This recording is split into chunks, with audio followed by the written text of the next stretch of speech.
Good morning, wherever you are listening to us in the world. This is your first look at NFL Week 9. If you're up in the morning, you have nothing else better to do, you want to get your gambling fix on, then you are tuned into the Round Robin. I'm Stephen Murray. This is the Deep End Broadcasting Network. We are broadcasting live. This is your first look at all of the NFL slate, weather, injuries, everything you want, survivor pool, touchdown scores, anything having to do with the NFL here in the next 41 hours. We are here to bring it to you live every Sunday, 6 until shortly after 9 a.m. Eastern Standard Time. Sometimes, like last week, we get carried away. We might go to 10 a.m. But you know what? When you have your own station, that's what you can do. We welcome you. Thank you for listening. We are broadcasting from the shores of Virginia Beach, Virginia, in the United States of America. It is daylight savings, which has already been kind of funny. I was in the car going to get a coffee. I'm like, all right, everything's good. I look at the truck clock, and it says 6:37 a.m. I'm like, am I late? Am I early? What the hell is going on here? So yes, we live in the world of daylight savings, and we are back now. I think we needed that extra night of sleep. We had Danielle's birthday party last night. Shout out to you, Danielle. Happy birthday. Hope you had fun. And we're going to get into it with all the games. I want to real quick, and weather-wise, we're fine out there, guys. If you're tuning in, you're driving around, trying to get some weather updates for what we got going on. Would I bet the first thing I do is get up and look at the weather. And I want to make sure I'm not going to get myself in any trouble right off the bat. We have clear skies out there, even in Chicago. I was looking at it last night. We're looking at a day in the 60s up there, sunny. I don't think weather's an issue. So we'll get more from that. We have a lot coming up with the Ant-Man. He will have a full weather insight. He'll get you down to the 7.3 knots for wind speed if that's what you want. All right, make sure that field goal tucks in the upright and is good. We don't want some measly extra point costing us today. That's for sure. Nephew Dave, his perspectives will be in the studio as well. And Dave Del Grande from the San Francisco Bay area and Field Level Media, he joins us here in the next segment in his usual spot. And we'll get into all the NFC, AFC West games with him. Going to get to Baker in a minute. And I'm talking about Dusty Baker. I'm not going to talk about Baker Mayfield. This is the round robin, and here's our strategy. If you are new to the show, or you're just a reminder to tune in, we are looking for our best plays today, and we're going to potentially lock the best ones if we come up with enough, which I certainly will. Nephew Dave, he likes to keep the slate a little bit low. The Ant-Man as well. You'll never see the Ant-Man playing a round robin, but you're going to get me the playing for sure. And we're going to come up with a few plays, 4 or 5, and we're going to go ahead and put those all in a round robin parlay. And we're going to look for money lines of at least plus 250, but we want to get money lines of plus 400, plus 450, plus 550, even better. I think I saw something out there today that I like at plus 1250. And when we start the parlay, all of these big money line spreads together, then we are literally going to go for the method of investing the minimum to make the maximum reward. And that's what we're stressing here. The round robin parlay is this. It is teams A, B, C, and D, and E, maybe, if you have 4 or 5 games. Side note, stop. We're going to stop at 4 or 5, because once you get to 6 game round robins or more, now we're talking a lot more money that you need to put up at stake. Because the round robin is simply this. It is all those plays, all those combinations that we like in separate 2, 3, 4, or 5 game parlays. It's confusing to everybody. I have to explain this all the time. And I think we've done a good job to explain it here on the show. And the name of the show in itself brings up awareness for the round robin. And you're going to have your parlay haters out there, people. If you are a parlay hater, you think this is the stupidest idea in the world, then go change the channel. You can bet your $100 to win your $100 all you want. I don't care. You can put your big money line down. Oh, I risked $100 to win 35. I'm so smart. We're going to take better pleasure in this. We are smart enough to be able to pick off 4 or 5 games at a stretch. Now, are we going to do this every week? No. In fact, we expect to lose. We no matter what going into the day, expect to lose. But when your plays get traction, it is game on. And when the payouts for a round robin hit, you're going to cover your losses so much more. It's ridiculous. Literally, you're going to tell me I can pick 4 soccer games? I can pick 4 soccer games. 4 different teams to just get 2 goals in one half. Yeah, they can't win 2-0 at halftime. Yeah, they can. It happens all the time. But 0-0 in the soccer world is the experience lately.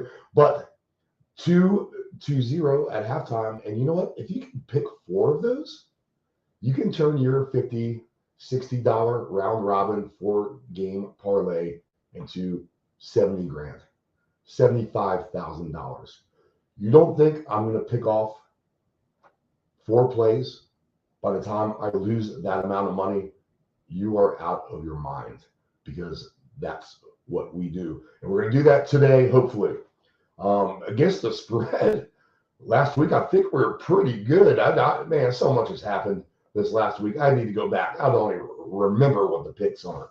At this point, Anthony with a great winner on Dawson Knox that he gave out on the air as the first touchdown scorer in the Bills game, he was just due. And we all cashed on that one. Nephew, I think he had a good day as well. I mean, his picks are spot on all the time. And mine are getting there. They're just getting there against the spread and not by the ridiculous amount of points I want these teams to win by. If you're going to win in a round robin of a team, just quick example. If I'm going to put my Patriots in a round robin parlay today, they are paying, the point spread's 5.5. So we'll start there. So enable to pump the odds up to what I talked about, to a plus 260, a plus 300, a plus 350, even higher, then I need to raise the point spread and lay a lot more points. Now, oh, Steve, you're crazy. All those numbers are right there. The Vegas is really right on the point spread. You're just stupid. I don't know why you do that. Well, we do it because in every sport, every day, there are blowouts.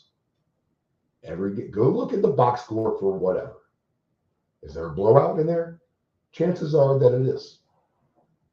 I mean, you can go every day and find a blowout. It's 100%. It doesn't matter what the sport. So our job is to find those blowouts, the best bets on the board. These could be over unders as well, or super unders. These teams aren't going to score anything. In fact, my biggest winner, I think all year, is on a 5-team NFL under alternative line round robin. So we move the points to our favor, and once you start parlaying teams A and B in a 2-gamer, teams A and C, A and D, teams C and D, whatever, 3-game parlays, A, B, and D, A, C, and D, B, C, and D, whatever, and then your 1 4-game parlay. And, so if you had a 5th, right, so there's extra combinations. Think about all that in your head. There's just more and more bets the more teams you have. But if you can clean the slate, you clean house. If you hit 3 of 4, you're a big winner. If you hit 2 of 4, you make your money back at least. We find ourselves in a situation where we're covering the spread in the NFL. Me personally, we're covering the lines. If you had, how about this last week? We said it all show. The underdog at home who has the better record than their opponent. So think back to the Jets and Patriots game and the 49ers Rams game. The Patriots and the 49ers were both the favorite on the road. Okay, that's fine. They're the favorite, whatever. But their records, they were the worst team record-wise at the better team's home. Yet they were the road favorite.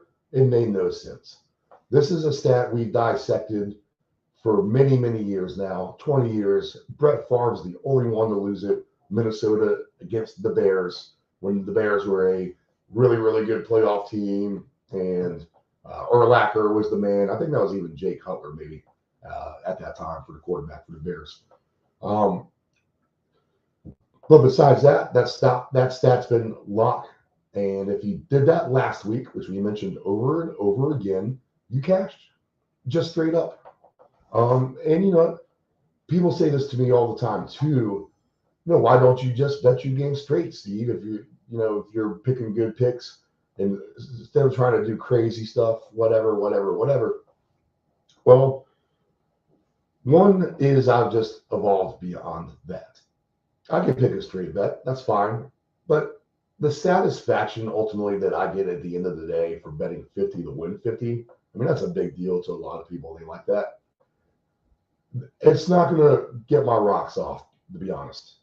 I want to invest the minimum to get maximum reward. And that's what gets the juices flowing. That is for sure. And we're going to look to do that here. This is the round robin. We are broadcasting live again from Virginia Beach, Virginia, the Chicks Beach Studios here at the Deep End Broadcasting Network. Your first look at the NFL Week 9, and we have a lot to get into, even though We have 6 teams on byes. Let's get that out of the way real quick. There we go. The bye week teams, the 49ers, the Browns, the Broncos, Steelers, Giants, and the Cowboys. Okay, before the football recap, just a little bit of yesterday. We didn't have any plays. Well, we had the soccer, if you listen to the Friday soccer paycheck. Not too bad EPL-wise. I think we were pretty much called it right on, to be honest. The championship, those suckers can't score. It's amazing when you get 12 soccer games on at one time. I just talked about achieving 2 goals in the first half, and that's an easy kind of bet. But that has not happened in the English Championship. Okay. Alabama and LSU. Fantastic finish. If you haven't seen that, you're just waking up. Get on the highlights of that. LSU with a 2-point conversion. Brian Kelly says, let's do it. No extra point. 2-point conversion. And they beat the Tide 32-31. I was probably hoping for the extra point. To be honest, I had the alternate over 69.5 points, but they weren't getting there from the get-go. They literally had nothing there in the first half. Dusty Baker. So did you know Dusty Baker was on deck when Hank Aaron hit 715? He watched that. Did you know as recently as 7 years ago, Dusty Baker had a stroke? Did you know he's a cancer survivor? We all think of Dusty as the guy who can't win it all. He hasn't won it all. We're talking about the Houston Astros manager, Dusty Baker. He makes stupid decisions. I'm trying to think of all the knocks over the years. And I'm just as guilty, to be honest. I've completely said this, they have Dusty. I mean, he's coached the Nationals, the Giants, the Reds. He's been in the playoffs and never got the job done on all of these teams.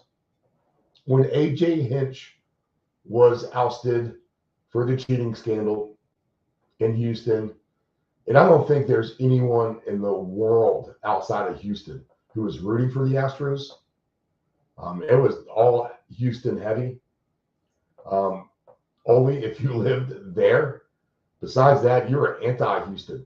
I mean, you had everyone in the world rooting for the Phillies. What does that tell you about the hatred for Houston?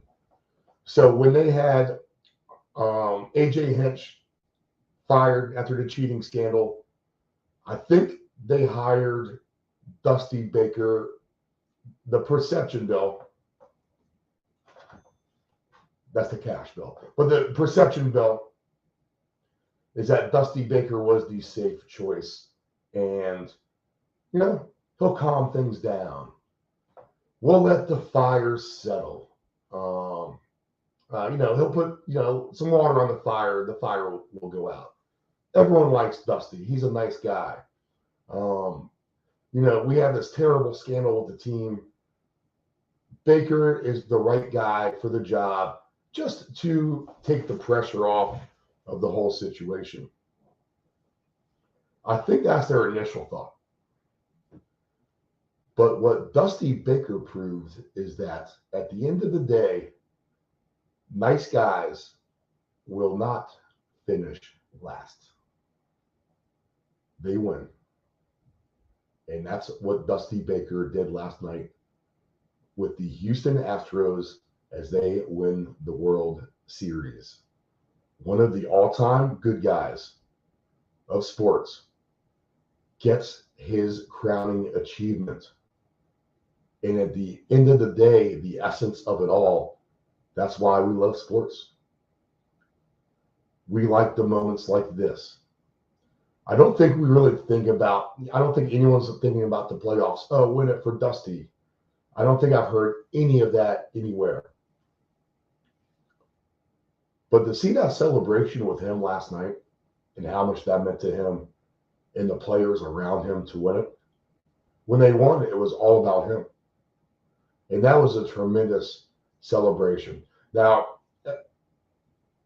I'm a Patriots fan. We've been accused for everything the Astros have been accused for over the years.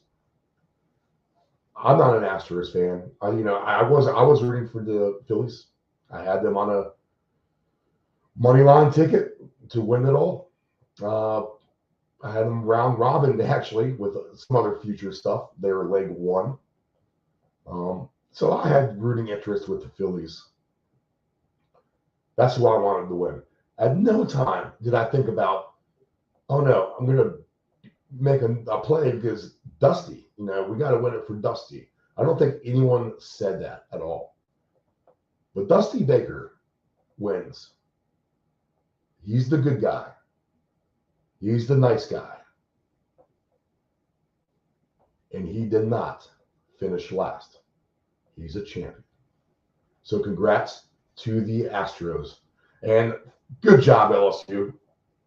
In the same boat where I don't think anyone wants to see the Astros win. Does anyone outside of Alabama, even half the state, doesn't want to see them win? But does anyone outside of Alabama want to see Alabama win? LSU, they haven't been on the radar too much. I've been watching them now a little bit here the last month, and they've definitely been better. When I played college football, and I think I had maybe played 2 little picks. I think I had 1 little parlay yesterday in basketball, and that was it. Well, basketball and football. We just didn't get heavily invested, man. Soccer is going to be our deal, and so is football. And college football is not my super expertise. You put something on to have fun, and that's about it. But I take it at least with a grain of salt. Now, if that's your sport, man, that's awesome. I mean, you find your sport that you're good at, and that's the way that you're going to end up making money at the end of the day. You need to be able to watch games, be smart in what you're watching, evaluate everything on your own. Don't get persuaded by the media. The worst thing you can do when you bet is listen to anything in the media by anybody.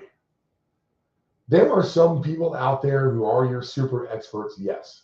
If you can identify them, which I have a couple guys on my own, you don't play every pick that they like, but if they like what you like, it makes it feel better for sure. Do your own homework. And that's the thing here. Although we're giving out picks, we're giving out stuff that we like. And I just made it basically an advertisement of why you should take our picks. I mean, we did come up with that San Fran, New England underdog or our favorite on the road scenario play. But do your own homework. Do your own homework. If you like what we say and you like that, then think of it as a mutual agreement and make it feel more legit for yourself and your interest. We have a lot to get to. We talked about the weather. Not much going on around the country. I sat there in detail last night, and I'm like, all right, let me get this weather scenario straight. I'm sick of scrolling through this stupid computer that slows up for whatever reason at 6 a.m. on a Sunday morning. So sick of that. So let me do some deep dive phone weather investigating. And I don't see anything there. Florida looks good. The Midwest looks good. The East Coast looks good. We were sitting on the beach yesterday in Virginia Beach. It's November the 6th, 75 degrees outside. It is beautiful. Maybe that's a play for the overs. That might be a good angle today. So we'll have to look at that as we go down the list. We'll do a full deep dive of every game. When we get Nephew Dave in here and the Ant-Man, we'll go game by game and find the best of everything. We do have the 6 teams on bye, like we talked about. So nothing with them, with the Giants, the Cowboys, Steelers, Broncos, Browns, and 49ers. We'll do all that. Survivor pick, fantasy, alternate lines, everything. But before that, from the West Coast, Dave Del Grande with Field Level Media. He is next. Congratulations, Dusty Baker. The good guy wins.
All right, Dave, stand by. I'm going to pause the interview. Then we go live. You tell me if you hear me. Okay, we're going to interview, and we're going to interrupt this interview with Dave Del Grande. Obviously, we have some kind of audio error again. I got Nephew Dave on the phone, and let him clarify that everything's actually working. Do you hear that? Oh, so you can hear me talking when we do this. Okay, so we're good. We just can't do the interview. Okay, I'm going to go back on live. So, yeah, so I got to dump everything. All right, cool. All right,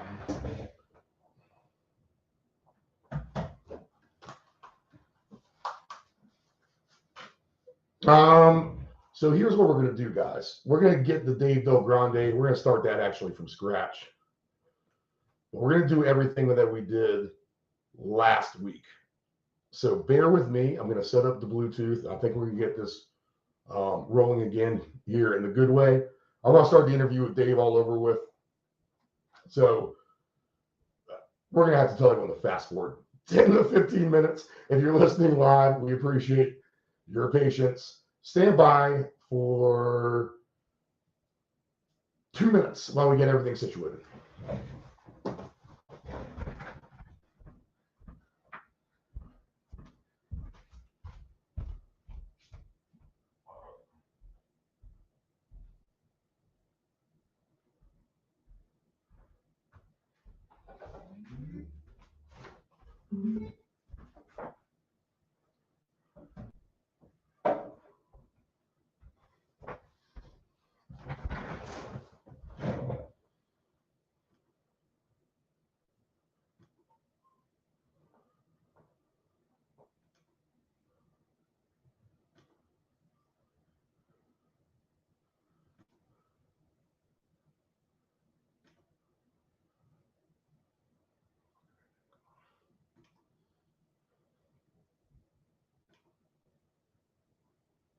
Stand by. We are attempting to fix.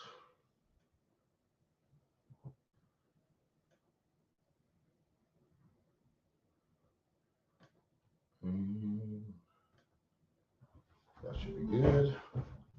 Let's see if this works. Okay, guys, appreciate your patience. We're going to bring you Dave Del Grande again. We're going to start that from scratch because that's what we want. We want to make sure we don't waste his time and get everything right. So new computer. Wait, man, it worked on the drunk karaoke the other night. Let's let this rip and see if we are good now.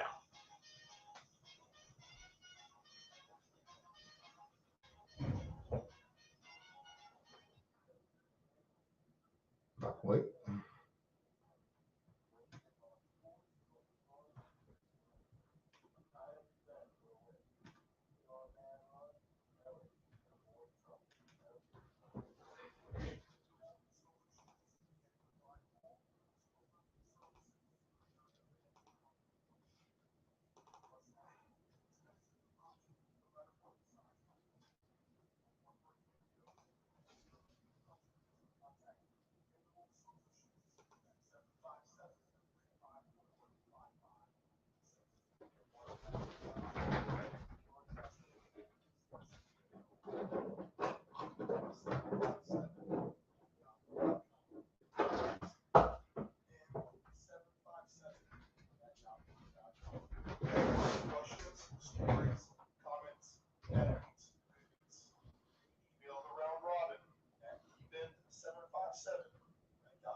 Control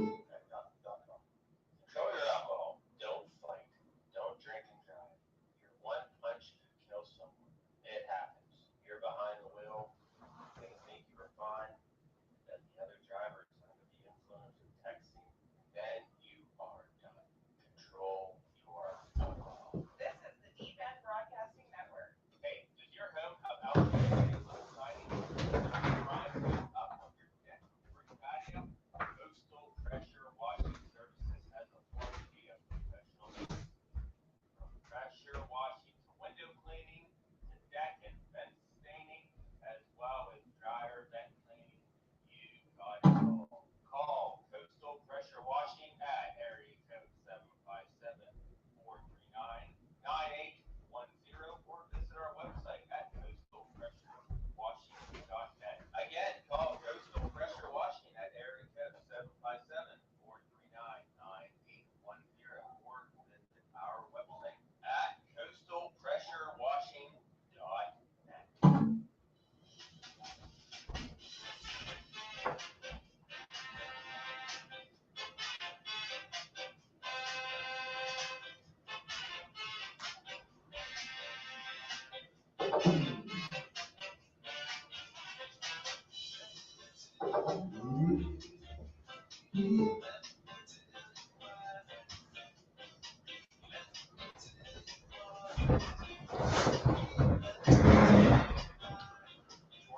This is fucking stupid. Usual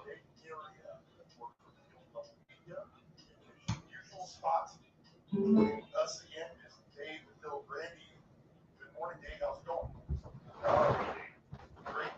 Okay, so back in the day, you would rarely see an NFL trade around trade deadline, baseball, maybe multiple blockbuster trades.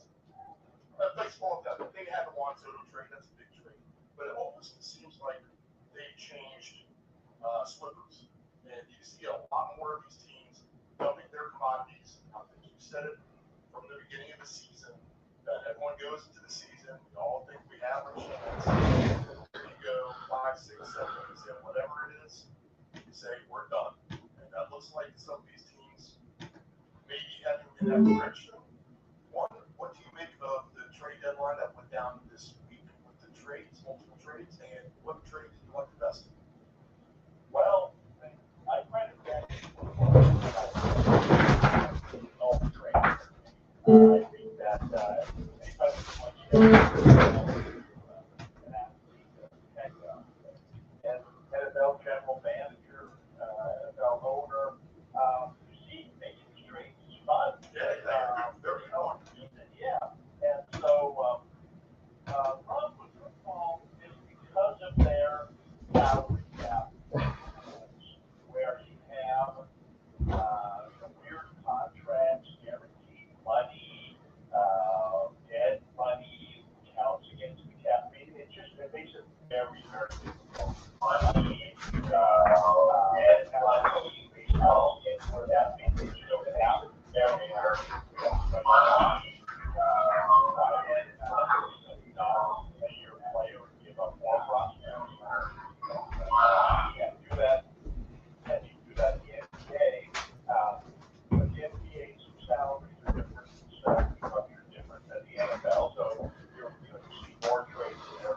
But it is in the NFL, and I think that they're starting to structure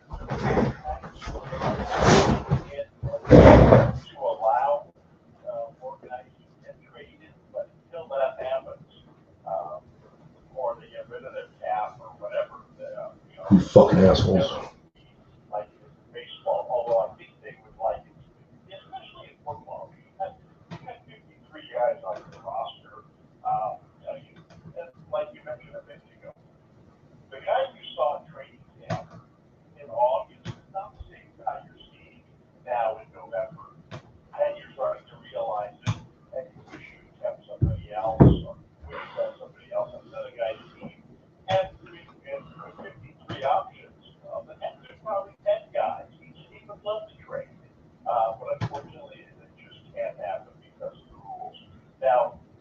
What do I think about the deadline? Well, like I said, I think it was a little more exciting than we're used to in the NFL.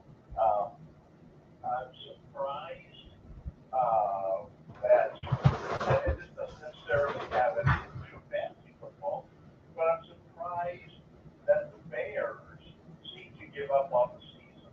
They gave away two really good defensive players. And that's really going to help. The two teams that they went to already has, again, something we talked about. There's, especially in the NFC, very little about the NFC this year has gone according to form. You look at that NFC North that the Bears are in, and yeah, the Bears aren't doing very well, but heck, they're right there with the Packers. They're right there with the Lions, and everybody in the NFC is a wild card contender. All it's going to take this year, heck, you might get into a wild card spot this year at 9-8. And so if you're sitting right now, if you're 2-6, you can get to 9-8, but you can't do it by giving away your two best defensive players. So I thought that was that to me was a head scratcher. Then they went out and acquired themselves a wide receiver at the same time, which was a good move, which is exactly what they should have been doing, because their quarterback, I think, Fields is a better quarterback than he's shown so far. He seems to be getting a little bit better. But yeah, he has a lot of upside, and these guys have wiggle room to grow at least. Yeah, and you're only as good as your supporting talent, and that's a team whose wide receiver core. I don't know, is there a worse one in the NFL? You bring in Claypool from Pittsburgh, guy who's had he's not Cooper Kupp, but he's certainly better than what they've been putting out there. And now maybe you draft a wideout next year in the draft, and now all of a sudden you created a real nice group of 2 or 3 guys that you didn't have before. So I do like that move that they made. But in general, I don't know. I'm not. I don't think the trade deadline, with the exception of the McCaffrey move to the 49ers, I don't think the trade deadline is really going to impact the fantasy game, all that much. Okay, I may be the stick in the mud. I may be the grumpy old man in this regard. No one else may care in the universe but me. But when I see the 4 p.m. Eastern Standard Time window of games, I like to see 4 games. I'm really excited when they get 5 games on, because we do have a multiple setup here on premises. We've been stuck with the 3 games here. I think 3 out of the last 4 weeks, and here we go. Only 2 4 o'clock games tomorrow. I'm completely probably overreacting. Does that bug you in any kind of way? Well, there's a difference between living in the West and not living in the West. Because when you live in the West, the schedule, especially when the 49ers and Raiders were both in our market here. And you got them no matter when they played. And of course, most of their games were at 1 o'clock, although they tried not to have them go up against each other. So, without even looking at who's playing who this week, it's like, well, the 49ers were on 5. But if they were playing this week, that would be my game at 1 o'clock. And when that's the case, then they won't put another game up against it. So it might as well be the only game on the schedule. We get 2 morning games. Morning, what you call the 1 p.m. kickoff, we call the 10 a.m. kickoff. So we get 2 of those games going up against each other. But then come 1 o'clock, here, the 49ers are playing when they do, and we get that game. And it doesn't matter that, on the other channel, Tampa Bay playing Kansas City. No, we don't get that game because they wouldn't put that up against the 49ers in the 49ers market. Now, when tomorrow will be different because, I should say Sunday will be different because the 49ers aren't playing. So we'll get the quote unquote, national game of the week in the late slot. That They won't. They won't.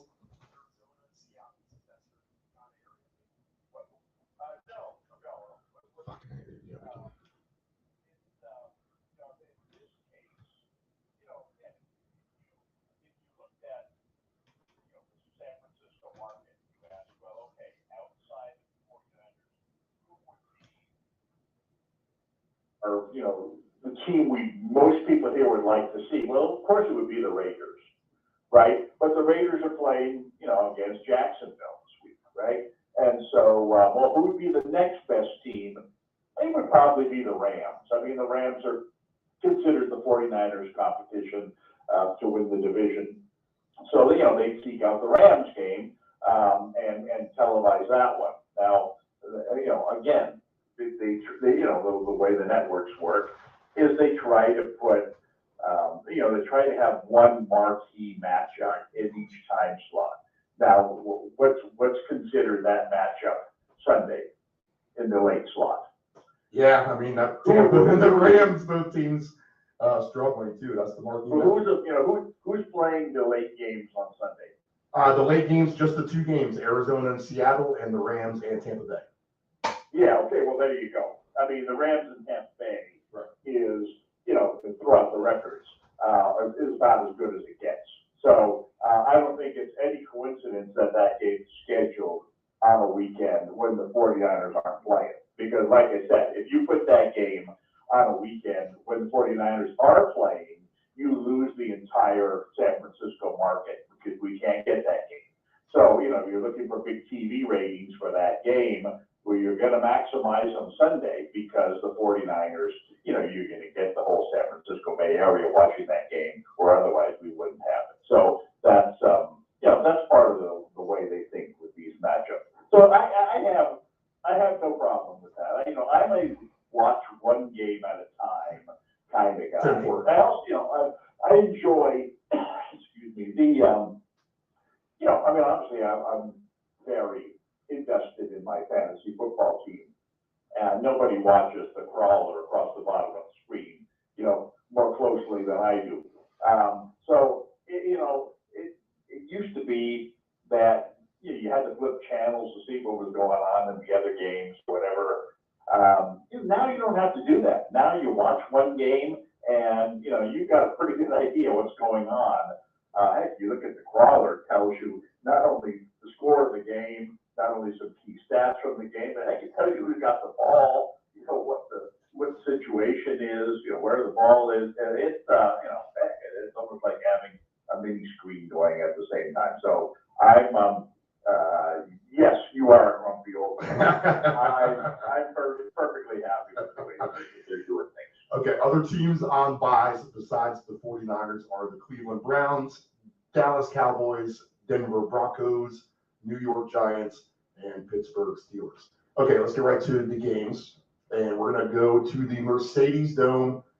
First of all, we have the division-leading Atlanta Falcons. They are 4-4. They lead the Buccaneers and Saints both by a game. They will be hosting there we go. I want to say San Diego. The Los Angeles Chargers. The Chargers sit in second place at 4-3.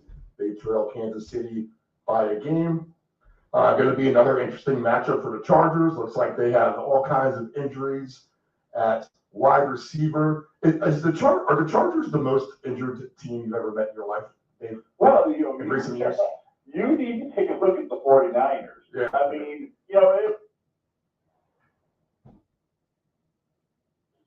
if you look at the 49ers, even last week's game, which was a pretty big game for them that they ended up winning. But if you look at their team from last week, they were, people forget their quarterback is injured, and so not only is their starting quarterback out, but their top running back has been out almost all season. Now they've gone ahead and they've replaced him, so that wasn't that big a deal. Debo Samuel, one of the MVP candidates in the league last year, he's been out. Their star left tackle, he's been out most of the season. I mean, if you look at just those four guys on offense, it's like, oh my God. I mean, are they ever scoring points?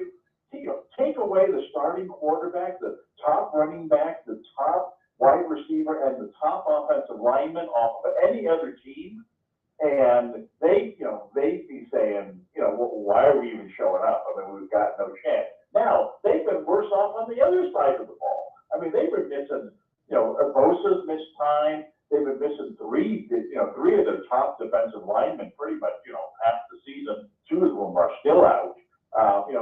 One of their outside linebackers is out. One of their cornerbacks is out. One of their safeties is out. But Jimmy Ward, who's considered a top safety, he finally comes back into game, and then on the opening kickoff, he breaks his hand. He's like the most injured guy in the NFL. With the 49ers, you're literally talking about. It was funny because we were watching the game last week, and they started listing all the 49er players that are injured. It was like, oh my God, when they get everybody back, of course they won't, right? But when they get everybody back, this team is incredible. Well, A, you're not going to get your quarterback back ever. This season anyway. And so, there are guys who, like I said, okay, we got Jimmy Ward back. Oh, great, he just broke his hand. Guys who are injured, tend to get injured again. So, no, I would put them up on top of that list. But, this is the NFL. You hear this all the time. And I really can't stand it when somebody says, talking to a buddy of mine, he's a big Packers fan. We got all kinds of injuries. Every NFL team has injuries. That's kind of the nature of the game. I see Aaron Rodgers still standing up. It could be a whole lot worse. I grabbed the 40 off the Chargers just for a second. I grabbed the 49ers when they made the McCaffrey trade. I may grab it right before it, but I got plus 650 to win the NFC. Do you like that bet right now? Well, I think that they certainly would rate, in my mind, they'd rate as the favorite. Right, okay. But, we've talked a lot about this. All right? I don't think the playoffs aren't starting today. The playoffs aren't starting for, next month. The playoffs aren't starting. We're still 2.5 months away from the playoffs starting, seemingly, and so what you see today is not what you're going to see then. So what is Tampa Bay going to look like 6-7 weeks from now? What are the Rams going to look like? What are the Packers going to look like? You would think the Eagles would be, would still be up there, but who knows? Their quarterback goes down, and the house of cards falls. Dallas did a very good job, when their quarterback went down. But is Dallas, really all that good? I still think that the NFC is wide open, and it could be that the Rams never really get it going this year. Green Bay never really gets it going. Tampa Bay never really gets it going, and then it comes down to your top 4 teams are the Vikings, the Cowboys, the Eagles, and the 49ers. Well, in that case, the 49ers should be 2-1 favorite, not 6.5-1 underdog. So, but, like I said, it remains to be seen what we're looking at come playoff time. Bill Parcells said December football, quote unquote. And he said it for a reason. Okay, so the line for the Chargers -3, 49.5. If any, what kind of angle are you looking at here? Okay, well, first off, it's time for me to vent about my fantasy football. Sure. I only have one team, and Eckler, was my first pick. He's been, especially the last, 4 games or so, probably the fantasy MVP. He's been incredibly good. Yeah, on a team. You're right. But my team is 4-4. Okay, I lost one game by 10 points. I lost my other 3 games by 2 points, 0.8 points, and last week, God's honest truth, I lost by 1/10 of a point. 1/10 of a point.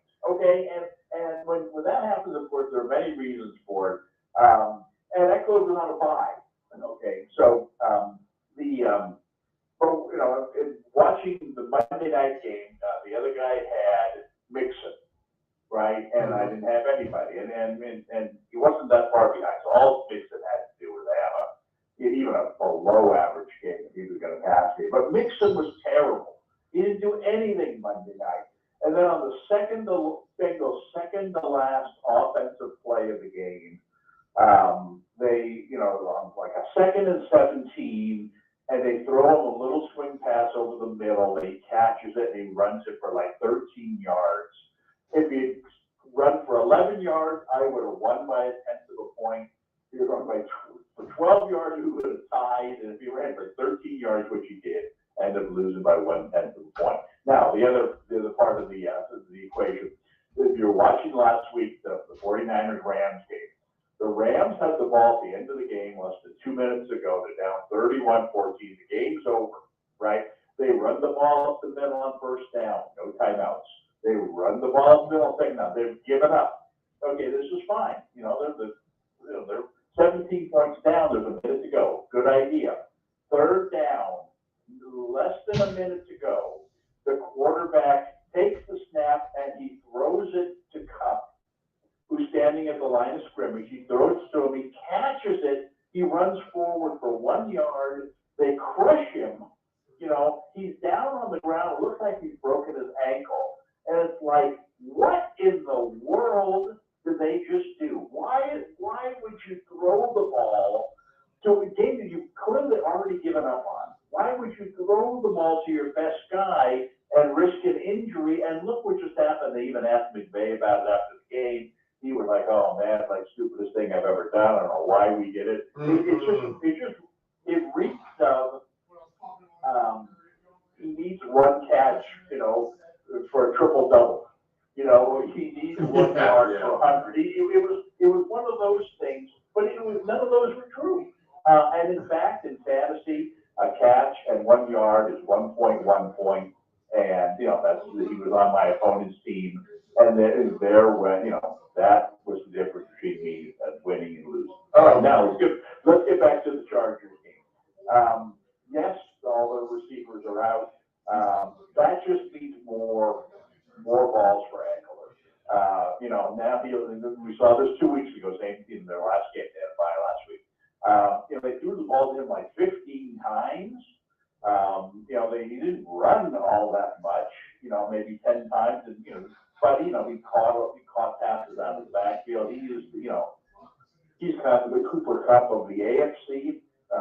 Just throw him short balls and let him run with it. I think he will be the dominant force in this game on the field.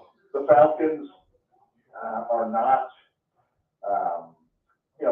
their team. They beat the 49ers. Really good. They run the ball good. I think they run the ball and control the clock. Right. They're like going up against Army in college football. If you can't stop a remedial running game, they're going to run, and keep running it all day long. And I don't know. I just got to believe that most teams, including a good team like the Chargers, is going to be able to stop them. I don't think this is going to be a especially high-scoring game necessarily because, like we said, the Chargers, they just don't have means of throwing the ball deep downfield and getting big chunks of yardage. So I think this is going to be a good game for Eckler. Like I said, almost all of them have been. I think he'll be the difference in this game, and I think that the Chargers, will go in there and win this game. Not by 20 points, but have probably a comfortable 8 to 10 point win. 24-17, something like that. Or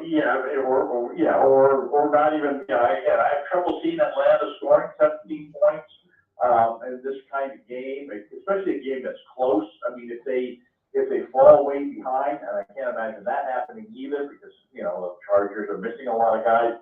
Then they're forced to throw the ball a lot. Then things could get crazy in both directions.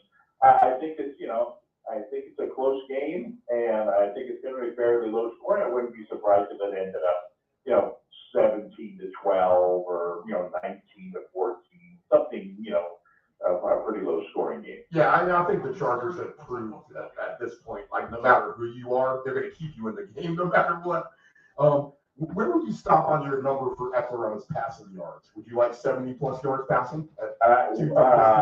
Well, I think he's more likely to catch a lot of balls than he is to catch for a lot of yards. So over receptions, right? Yeah. So I think again, in a normal game, they throw the ball to him, 7, 8, 9 times. But just look back 2 weeks ago, and not only look at how many balls he caught, but look at the targets. Like I said, I think literally they threw the ball to him 15, 16 times. Mm-hmm.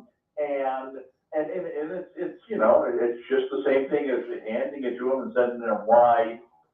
They just their offensive line hasn't been real good. So you can almost see it a lot of times where Herbert drops back to pass and he knows someone's breaking free any second now. So he doesn't even look downfield.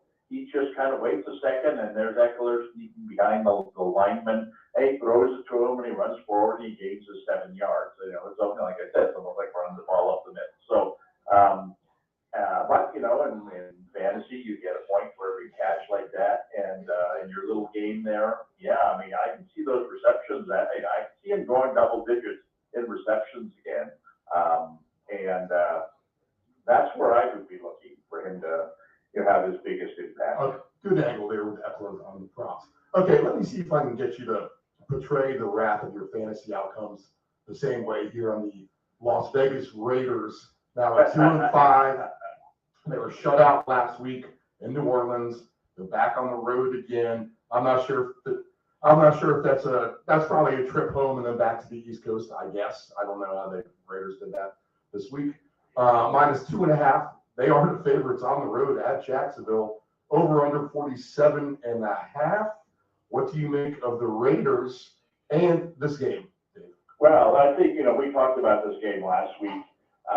It was, I don't want to say it was predictable, but you could kind of see this happen. You know what? I took the Saints on the alternate line, -13.5 on what you told me. I'm like, that makes a lot of sense. Bad spot. I could see the Saints having a good day. Yes, and the Saints are better than people realize. The Dennis Allen angle with the Raiders, and him being the Saints head coach, but really he's more of a defensive guy. You can kind of see this happening, and so now the Raiders are back to where they were on their bye week a couple of weeks ago when they were looking ahead to playing Houston next, and that is, guys, that was embarrassing, kind of like the beginning of their season had been. But here's where we need to turn it around right now. There's a lot of talk about why they hired this guy as a coach. He's terrible. He was terrible in Denver. Why the Raiders stuck with him. They can't get the ball to Adams, blah, blah, blah. Don't be misled by how poorly they did against the Saints. Throw that game out. Go to the previous game where they had played Houston. Houston is not that far removed from Jacksonville in terms of an opponent. Well, definitely not. One's 2-6 and the other's 1-6-1. So but Jacksonville has improved. I will give them that. I thought they made a really wise move at the trade deadline, really under the radar, and acquiring Ridley. Right. Yes, good trade. He's not going to play this year, but this is you had him on your fantasy team in recent years, especially last year. You realize, just how good a receiver this guy is, and they got him on the cheap. But like I said, that's not going to help them this week. I think that all the talk, all of the people who want, Raiders to make changes, they're terrible.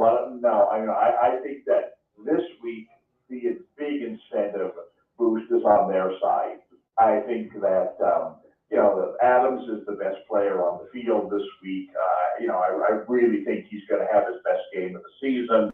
I think Carr will rebound to have a nice game. I think they'll, because of that, I think they'll be able to run the ball better with Jacob. I just think that they're going to, put up, season best numbers this week offensively. And Jacksonville is a team that, they've been able to counter with, a pretty decent offense this year, much improved over last year. So I wouldn't be surprised if they try to keep up. But here's your game that's, 31-21 minimum. And, like I said, I expect season high numbers for the Raiders. Give me Adams, give me Carr, give me even Jacobs to score a couple touchdowns. I think that this is a big game for them. I think that underpriced. They're going to win this game. Okay. And then because if they don't, the coach might as well, get a one-way ticket back to Foxborough because they've lit the match to burn down his house already. He's got to extinguish that this week, and he gets that opportunity. Oh yeah, I mean, the way that you put it now, you're really enlightening to me. It looks like, everything's laid out for him on a silver platter, unless they still let that platter all over themselves. It basically could be how this one plays out. Okay, so all the Raiders props for the Raiders, basically. Okay, let's go across. We're now to the 1 p.m. Western windows, Dave. Like how I switched that up from the East Coaster. Seahawks and Cardinals, -1.5. The Cardinals over under 48.5. We saw this game play to a complete under just a few weeks back up in Seattle. Cardinals lose at Minnesota last week. Seahawks, nice win against the Giants. So Pete Carroll has them playing really well. And standing-wise, as far as this division goes, the Cardinals sit at the bottom at 3-5, and Seattle is your first-place team at 5-3. How do you think this one plays out in the desert? Well, first off, as much as I'd like to take credit for that Raider projection last week, I was equally bad on the Cardinals projection against the Seahawks. I thought there would be a lot more scoring in that game. I was dead wrong about that, but I'll double up and say that, it's going to happen this week. I think the Cardinals are in better shape, and obviously they've gotten Hopkins back since then. They've added Anderson, who's been was no factor last week, which surprised me. But just getting Hopkins back, all of a sudden you see Moore become a factor in their passing game. I think they're a much better passing team now than they were the last time they played. Last time they played the Seahawks, we were talking about, Benjamin and Walker the third, yes. And Walker. Yeah. And he's a nice player, though. He's doing really well. Walker turned out to be a very nice player. He's one of the favorites. He's the favorite for Rookie of the Year right now. And rightfully so. Yeah. But I think that's, while Walker continues to be a good player, Geno Smith has emerged as, I don't know if you call him comeback player of the year, but certainly. That's the argument. I think that's, he's coming back from sucking forever. I mean, that's a comeback. To me, if people argue against that, I got to give it to them. People don't realize that. But yes, that is a comeback. For the number of times people have kicked him, just the fact that he's standing. Yeah.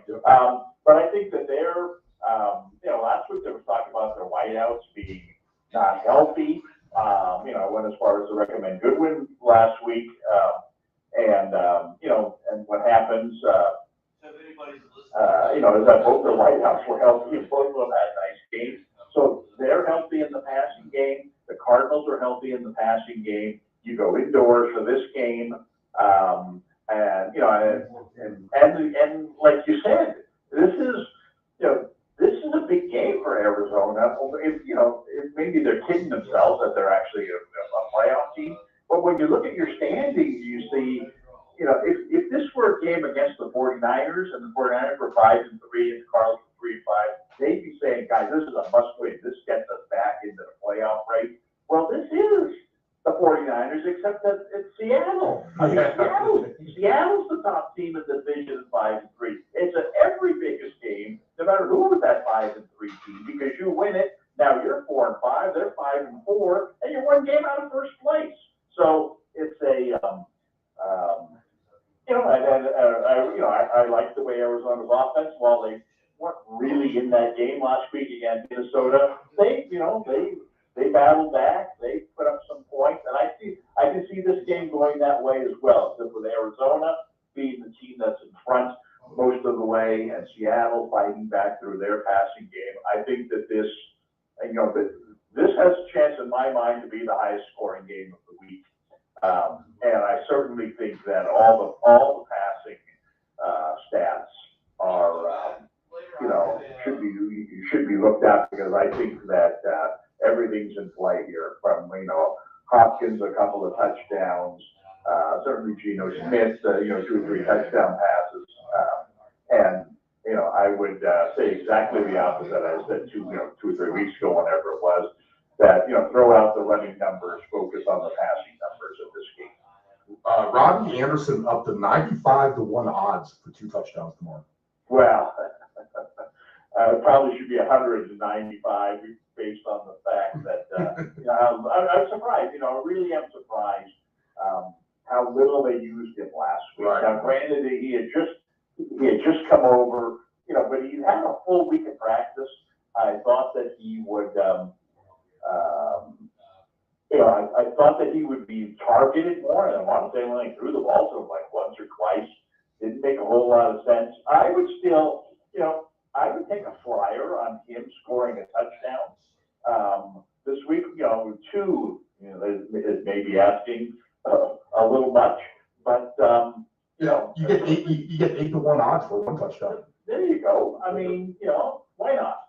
Because I think all receivers are in play here in this game, where you're talking about, in my mind, 6 or 7 touchdown passes in this game. Now, unfortunately, in that aspect of it, you've got elite receivers here. So, I mean, Hopkins could catch 2 or 3 touchdown passes himself. Lockett, could catch, a couple of touchdown passes himself. So it may not be, if there's 7 touchdown passes in this game, it may only be spread between 4 guys. But that said, if you were told that, hey, there's going to be 7 touchdown passes thrown in this game, well, then finding someone like Anderson, you would think, hey, he's 50-50 whether he gets it. True. So, you're priced in at that point. 4-1 odds for both teams to get into the 60s combined. So that might be an angle too. Okay, you talk. Go ahead. We mean both teams into the 60s. Combined score. Yeah. Alternate total. I would say, to me, if that number were 55, I'd say it's a 50-50 proposition. Mm-hmm. To take it up to 60, I think it's slightly less, but I think it's because, as we saw last week with the Arizona game, is if they fell behind in that game last week on the road, they could have given up, but instead they just started throwing the ball more. And they've got the weapons to do it. And like I said, I think it's going to be Seattle, the team that falls behind this week. But, it's not like they're going to fall behind and not have the ability to quick strike you. I mean, they throw the ball deep right, they throw the ball deep left. They got a running back to run 60 yards at a time, swinging the ball. They could be behind 31-7 in this game. Next thing you know, you look up at, 38-21. There's still 10 minutes to go. So, I think that I think this is going to be a pinball game. Tampa Bay 3-5 hosting the 3-4 Rams. Both teams not living up to the expectations of everyone really from the get-go. But this is the chance for both of them to somewhat right the ship. The Rams getting blown out at home. If you want to call that a home game, the entire crowd were 49er fans last week. Tampa Bay, they continue to struggle. They lose to the Ravens last Thursday, but here they go. They get a little bit of extra rest. Maybe that's what they need. How do you see this playing out?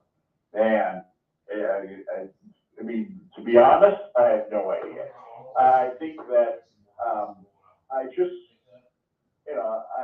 I've been saying all along that I expect both of these teams to get better and to be there in the end. But you don't do that by playing each other. You know, you've got to take care of business against the other teams, which they haven't been able to do. I think, I mean, Tampa Bay just doesn't look like they're, you know, that this is their year. But then you look at the Rams and think, wow, you think Tampa Bay's bad. You know, the Rams haven't got it going this year either. I don't see either offense coming to life in a game like this. I think you've got both teams that are short pass oriented, both teams that don't have the greatest running game. You know, you get into a 3rd and 3, 3rd and 4, you got to throw the ball. And, you know, up against, you know, pretty good defenses. You know, you've got elite quarterbacks out there that can shut down, you know, some top receivers. I don't, you know, 2 big name teams playing, but certainly not 2 high-powered offenses going in this game. I think it, you know, could end up being a very close game. You know, with there's more to be lost in this game than to gain. I think that the loser of this game, you know, continues a free fall, where the winner of this game is like, all right, you know, we finally got one now. You know, next week becomes a big game for us because we need to build on that. I don't know. I can see this coming down to a field goal. I can see this game being a game that features a lot of field goals. You know, because I just don't see either offense clicking right now, and I just don't see the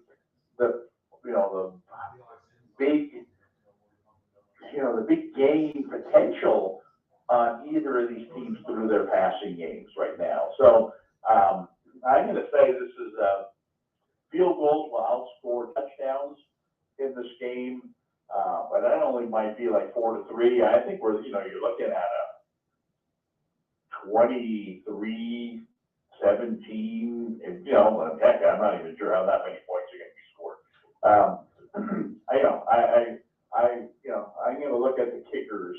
We're back to the kicker, bro. I like that angle. Didn't work for us last week, Denver and Jacksonville.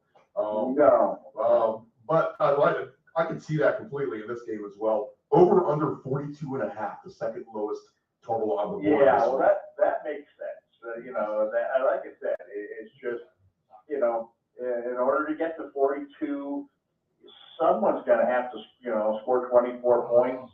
And I don't know. I mean, I couldn't tell you which team is going to score 3 touchdowns in this game. I can't imagine either one of us doing. Last game for us, Dave. We'll let you go. Kansas City in Arrowhead on Sunday night. They host the Tennessee Titans. The over-under there is 45.5, but is 12.5 points for the Chiefs against the first-place Titans in their division. Is that too many points for Sunday night? It seems like it. I mean, Tennessee, I don't know. I mean, you at some point, you know, I'd say the same thing about Minnesota. At some point, you got to respect the record. I mean, you know, they're, you know, and it's not like, you know, this isn't the Giants or the Jets or some team that's kind of the Seahawks, even team that's come out of nowhere. Yeah, they have 5 wins, 2 losses, and you know, the one was the blowout at Buffalo early in the season, when that's basically a preseason game at that point. Yeah, and they're, you know, this is a solid program that's, you know, slowly and steadily built up to be a, you know, an annual playoff team, certainly a team that you would think going into any season is going to have a winning record. So the fact that they have a winning record really shouldn't be a surprise. And they are the type of team that should give Kansas City some problems, just in that they, you know, by dominating the line of scrimmage, you know, both sides of it, you put a little pressure on the quarterback. You know, you take Kansas City's running game, whatever exists of it, you're completely out of the game. And meanwhile, you know, Tennessee's pounding you with their running game, keeping the score down. You know, a night game at Kansas City. You know, it can't be, you know, it's not going to be summertime weather there either. So, you know, you risk that it's going to be very cold. And, you know, the kind of game that Kansas City could struggle some against this type of opponent. There aren't a whole lot of opponents that are like this. in the NFL anymore. The game's really gotten pass oriented and what have you. But so it makes this game a little bit different for Kansas City than, let's just go out there and try to outscore the other team. This game, they're going to have to put their hard hats on and try to win it in a slightly different way. And I don't think it's necessarily their strength. So, I give Tennessee a chance to stay in this game. It'd be hard to believe that they could win this game, but it wouldn't shock me either. It's been that kind of an NFL season. Just watching this game Thursday night, who would have thought that Houston could hang in there playing the same way? Run the ball, win the line of scrimmage, keep the other team's quarterback off the field. Houston stayed in that game for a long time until their quarterback decided to throw two, really stupid passes to the other team. Unfortunately for Tennessee, they don't have a young quarterback. They've got a guy,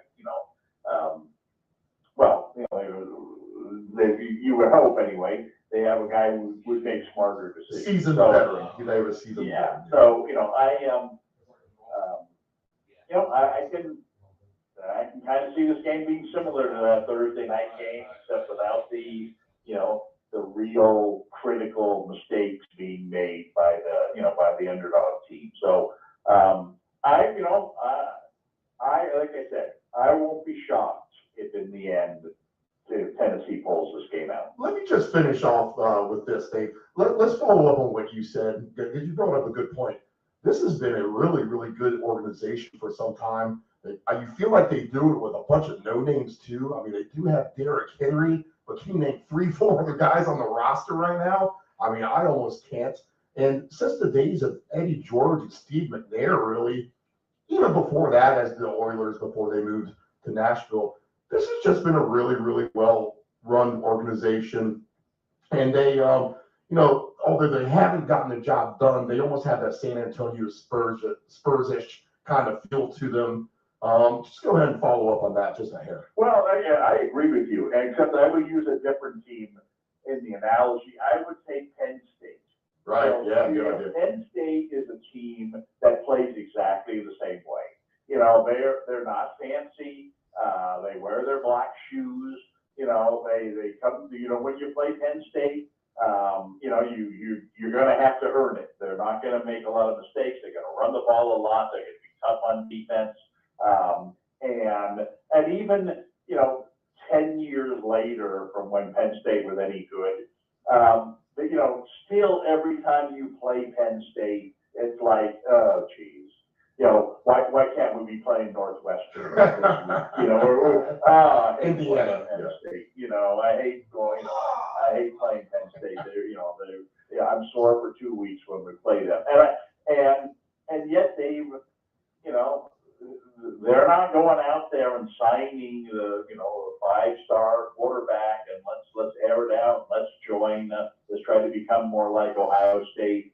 No, they are. I mean, Michigan, you say, kind of done the same way, but Penn State's done it this way for longer, and they refuse to change with the times. And why would you? Every year, I mean, even in their bad years, they go 7-4, every once in a while they sneak up there and they go 9-2, and that's kind of who Tennessee is. You're not going to win these days playing that way, but win a championship. But you're going to give yourself a chance to win every game. And I don't care who you play. I mean, Penn State just played Ohio State a week or two ago, and it was Ohio State's toughest game of the year. All right, Dave. Great stuff this week. We appreciate it. Have a good day, and we will talk to you next week, okay? Looking forward to it. All right, Dave Del Grande. He works for Field Level Media. We'll be back after this.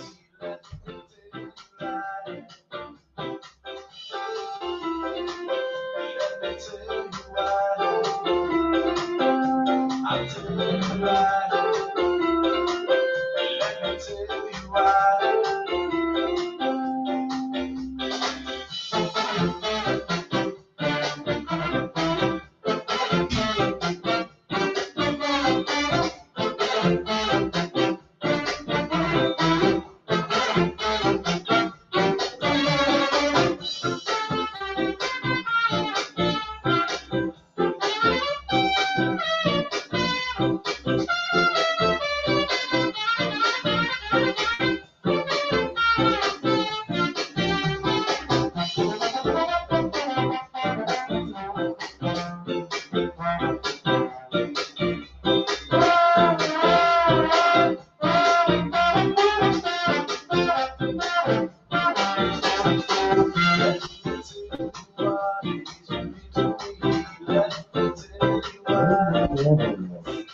ever bet what you can't cover. Wagering on sports is only fun when you do it the right way. Not every bet will win. When you get on a bad run, know it and avoid trouble. Know your gambling limits. Control your alcohol. Don't fight. Don't drink and drive. Your one punch could kill someone. It happens. You're behind the wheel. You may think you're fine, but then the other driver is under the influence of texting, and then you are done. Control your alcohol. Text the round robin your questions, comments, wagers. Give us a reason. Sleeper fantasy play, your best alternative line, whatever you have. Text the round robin 757-354-5517. Hey, does your home have algae or stains on the siding? Is there grime built up on your deck or brick patio? Coastal Pressure Washing Services has a warranty of professional services. From pressure washing to window cleaning to deck and fence staining, as well as dryer vent cleaning, you got it all. Call Coastal Pressure Washing at area code 757-439-9810 or visit our website at coastalpressurewashing.net. Again, call Coastal Pressure Washing at area code 757-439-9810 or visit our website at coastalpressurewashing.net. Do you want to advertise with Deep End Broadcasting? Send us an email at deepend757@yahoo.com. That's deepend757@yahoo.com.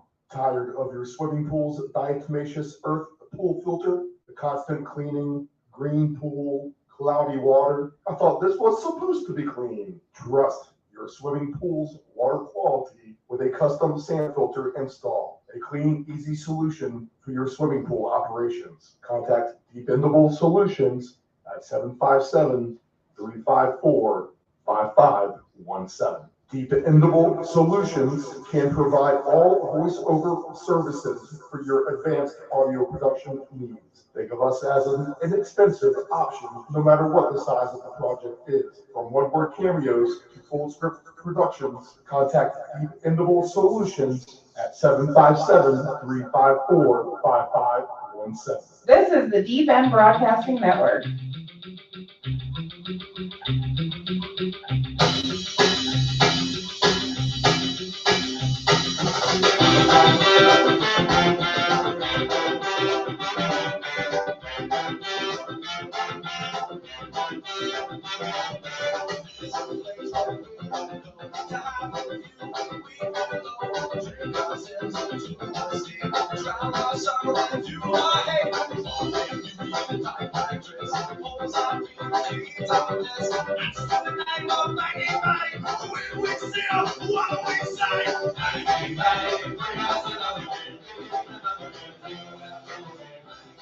Welcome back. It is 7:40 Eastern Standard Time here on the East Coast of the United States. I am Stephen Murray. This is the Round Robin, broadcasting live from our Chicks Beach studios here in Virginia.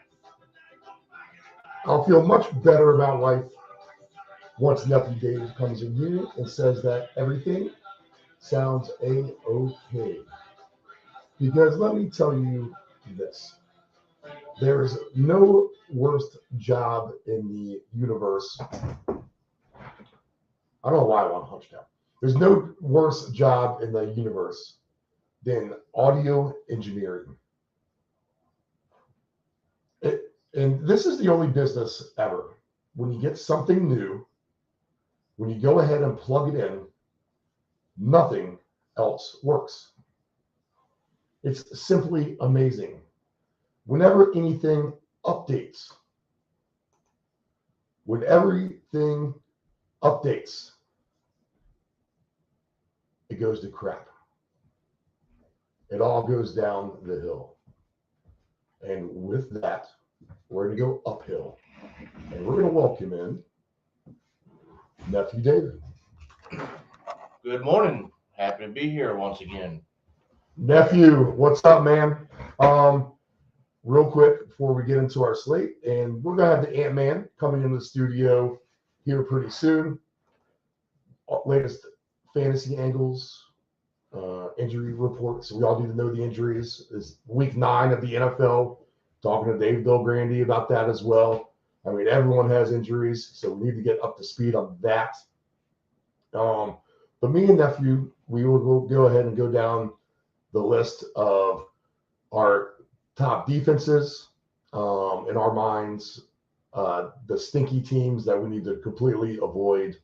We're going to look for stink that has potential to get better. And also along the lines of that, we're going to find, for everyone who is still alive in Survivor Pool, we're going to go ahead and look for Survivor picks for everyone. So, Dave, good morning. How are you? Good morning. Doing well. Happy to be here.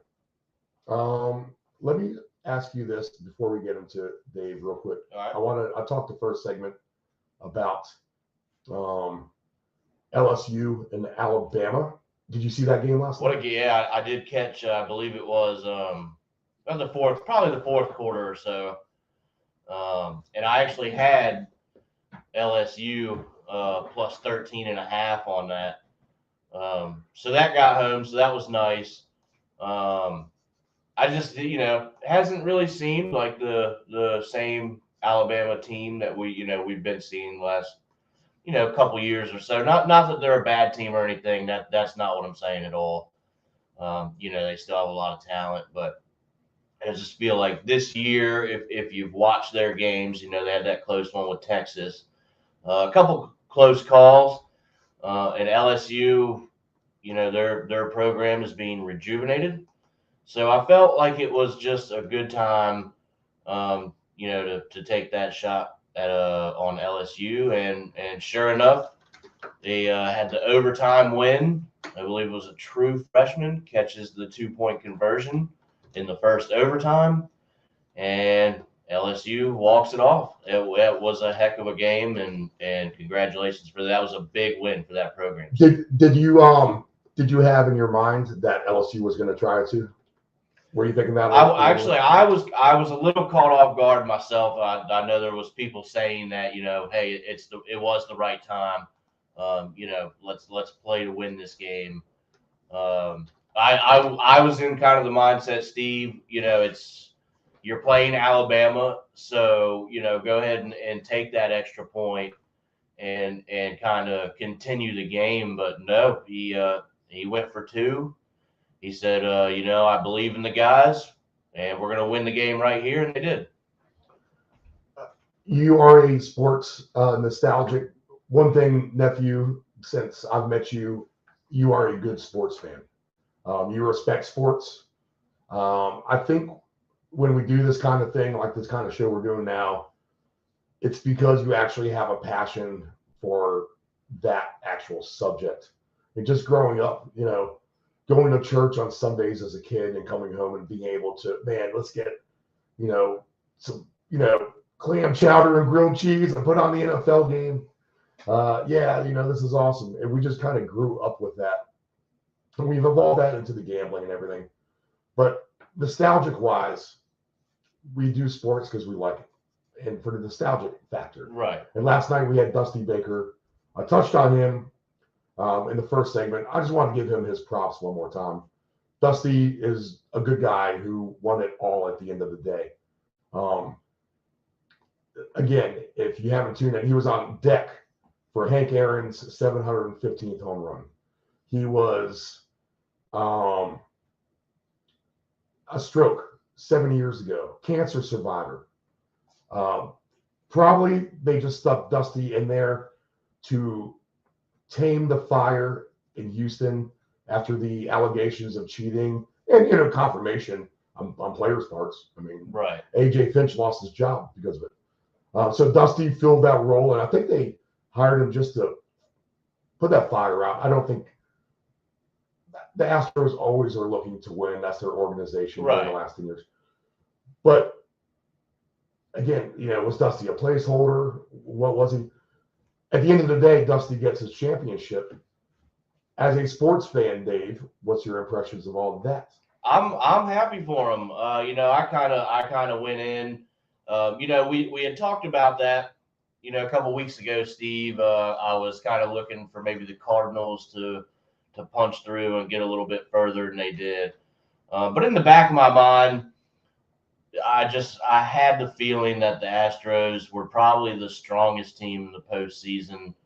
I didn't believe in the Yankees. You can see how that went for them, and they just played strong baseball all year. They won what was it? I think it's 103 games or something like that. I had to double check on that just to be sure. But anyway, they played well enough. And in the back of my mind, I figured that they were going to take that home. And what a treat for Dusty to finally get that World Series win. Good for him. Good for them guys. They had the bullpen. They could slug with you. They had base runners. They can play a defensive game. They just could play every aspect of that game with each team and match up with them. And when you have a team like that, you expect them to do what they did. So congratulations to them on a World Series win. That's the Houston Astros and Dusty Baker. Congratulations. Okay, we're here for gambling. We're here for business. That's the name of the game. Again, this is the round robin, and we gave a good dissertation earlier before all the audio issues that we had with computer number 2, which is brand new. But we went ahead, Dave, and went down the list here. All right. And we're looking for good potential. We're looking for defense, stinky to become good potential. Who is a ultimate stink? They have no chance of being good. And we're going to look for survivor picks if you're around in survivor. So that's what we'll do now. That'll be the goal of this. And let me start with the latest odds with the Patriots minus 4.5, 40.5. Dave, do you see a survivor pick here? I think it's definitely possible. You could take the Patriots on a survivor pick, right? Yeah, against the Colts, I think I would be about medium comfort level with that. That's a good word. Actually, this spread has dropped now because this has moved from 5.5 yesterday. So we're down to 4.5 now. So that's actually interesting. And the over-under, I think, has dropped. I think it was been at 40.5. I want to say in my mind it was at 42.5, but I think it's been stuck right here at 40.5. Patriots still have a good defense. Right. They're vulnerable maybe because of their age at times, at some spots, and inexperience at other spots. But when it's a Belichick against Sam Ehlinger scenario today, then I think you can definitely count on the Pats to be a survivor pick. And I would say this. The Pats have borderline stunk at times for sure. I would definitely have them on a watch list to go on a run. Yeah, keep an eye. So I would not eliminate that. The Colts, they are flirting with complete stink. Yes, they are. To be honest. Okay, in my book. All right, Bills at the Jets. This line is down. The Bills are now minus 10.5, over under 40.5 at the Jets. I think we both agree Buffalo has a great defense. Absolutely. Right. The Jets. Maybe this is a conversation more about them. Buffalo a survivor pick today? I think if you have them, they could always be one. But just the way the Jets have been playing, it's a divisional game. That's something you have to watch out for. So I think you definitely could if you have them. I would just be a little bit weary though, because it could end up possibly being some kind of trap. Right. So I would say the golden rule of thumb has usually been you don't take a road team as a survivor pick. Right. I actually threw that rule out myself for the most part, just because of the parity of the NFL. You can't rely on that just to take a home team. some special contests you have to reserve Buffalo for like the Thanksgiving or Christmas. I think No they doubt. played the Lions on Thanksgiving.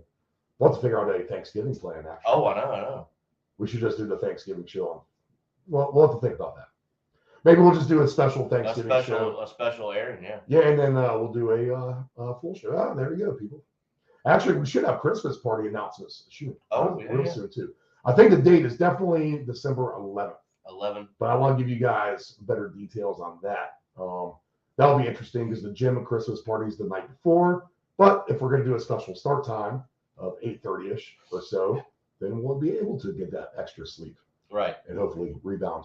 But that actually might draw traffic to the party if we have go to the gym party. We might be able to have some real talent, Dave, come in as guest to the breakfast party. Okay, so Bills and Jets. Bills on the road, survivor pick. I don't know. Jets. I don't know if they're good or stinky borderline going to good or good going to stinky. I think the jury is just going to be out on the Jets for me at the moment. The Bears line and the Dolphins. We were looking for bad weather in this game. It does not look like we have it. So the Dolphins -4.5 and what should be a fast track. If you can call Soldier Field a fast track, over under 45.5. I mean, that field's always been ate up. I mean, right. And they're not going to do the Dolphins' speed any favors this week, prepping it for them. But do you see no survivor here for you? I'm assuming. No. I think I would stay away from that. You know, maybe with the Dolphins, but I'm just not that confident. My biggest concern is that the Bears just traded away two of their best defensive players. Right. To be honest, and man, I mean, what does that say to your locker room that you gave up on the season? Right. These are our buddies. They were playing decent. Yeah, they had a bad week against the Cowboys. They still put up some points against they got at least their own. You know, they didn't. Right. They didn't do a 6-point Bear performance the past years. I don't see survivor. I think the Dolphins are automatically considered good, maybe like a B team, right, above average. You put them in that second to third tier. I'd give them a B team. Yeah, they're like a B team. Where the Bears are a D plus team, and they just traded 2 defensive players. I don't know. I just don't know what to really make. I don't see the Bears coming back from stink. Maybe if anything, unless Fields just plays better. Right. I mean, I don't know. What do you see for that future? It's tough to say. Like you said. Now that I think about, what are you telling the locker room when you're trading these guys? Yeah. And there's a lot of talk about the disapproval of the trade for Claypool. I feel like, I've been listening and watching just stuff as I like to do. I feel like they could have just went and got Claypool in the offseason for probably much cheaper. Yeah, right. And they give away, there was a 2nd-round pick for him, I think. And I'll tell you what, I don't think Claypool's that good. I think he's average. Yeah. That's just me. I want to think that he's better than what he is. And the potential is there. Well, that's every Steeler wide receiver for that fact. Right. Who was the Bears wide receiver? Do you remember this? He said that the Chicago Bears are where wide receivers go to die. Do you remember that? No. He played for the Bears. Was it? I don't think Brandon Marshall said it. It was before him. Even I'll have to look that up here on a quote once you get rolling. Okay, we'll get past that. Interesting game here, I guess. Hawkinson got traded. What does that tell Jared Goff? Oh, man, here's your tight end. We're going to get rid of him to the division rival Vikings. But we have the Packers in Detroit. -3.5, over under 49.5. The Lions, I'm going to consider stink completely. I'm not going to bet on the Lions. I'm not going to bet on the Lions at any point of the season going forward. No. And the Packers, I can buy on them, actually. This might be a buy low spot for Green Bay. They're only laying 3.5 at Detroit. This might be the game where they come out and put a. You would think. It's due. They're due for an Aaron Rodgers You would think that exactly. A do list. And this is really my first thought. I had not thought this all week until really right now. And generally, that's a good way to do things, people. Don't get too invested in your thoughts early in the week. Right. Kind of get an idea what you like and let it soak in. And at some point it hits you. And I feel like it just hit me that Green Bay might be actually really good pick today. I mean, you're going to get a good payout when we go through the lines later. No doubt. We'll do the deep dive cast. If you move the Green Bay line to a blowout. Blowouts in every sport, every day, people. So Green Bay can definitely blow out the Lions.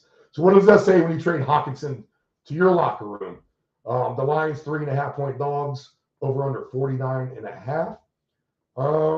I would consider Green Bay in a survivor role today. Would you? Yeah, I actually would. And I would put them on the beware list to be a really good team. And Detroit is on the stink list, official. Yeah, well, I think they moved in. They got the keys to that house probably a week or two ago, or maybe even 3. They're not good. Unfortunately, their one win is against my Commanders, Redskins, whatever you call them these days. That's terrible. New ownership may change the name back. That's it. Man, exciting news. If you're a Redskins fan like myself, big news. Please, let's make this happen. The Vikings, 3 points at your Commanders today in Washington, over under 43.5. I like the angle we're going to come up with that you came up with, Dave, with the over, which we'll talk about a lot more later. But as far as watch out for the Commanders for sneaky good defense. Their defense is playing better. Yeah, and they won 3 in a row, so they've already rose from this thing. Right. And you've kind of turned me on to them. I think Heineke, ever since Heineke took the helm, we're like, man. He's given that spark back to the team. I've been thinking about that. Okay, Steve, he's probably not the quarterback of the future. I think we all kind of know that. He's a good fill-in guy, but he brings the spark back to this team, which they desperately needed. You look at he's a poor man's Steve Young. Exactly. You look at what they were doing on offense with all the talent and weapons that they have.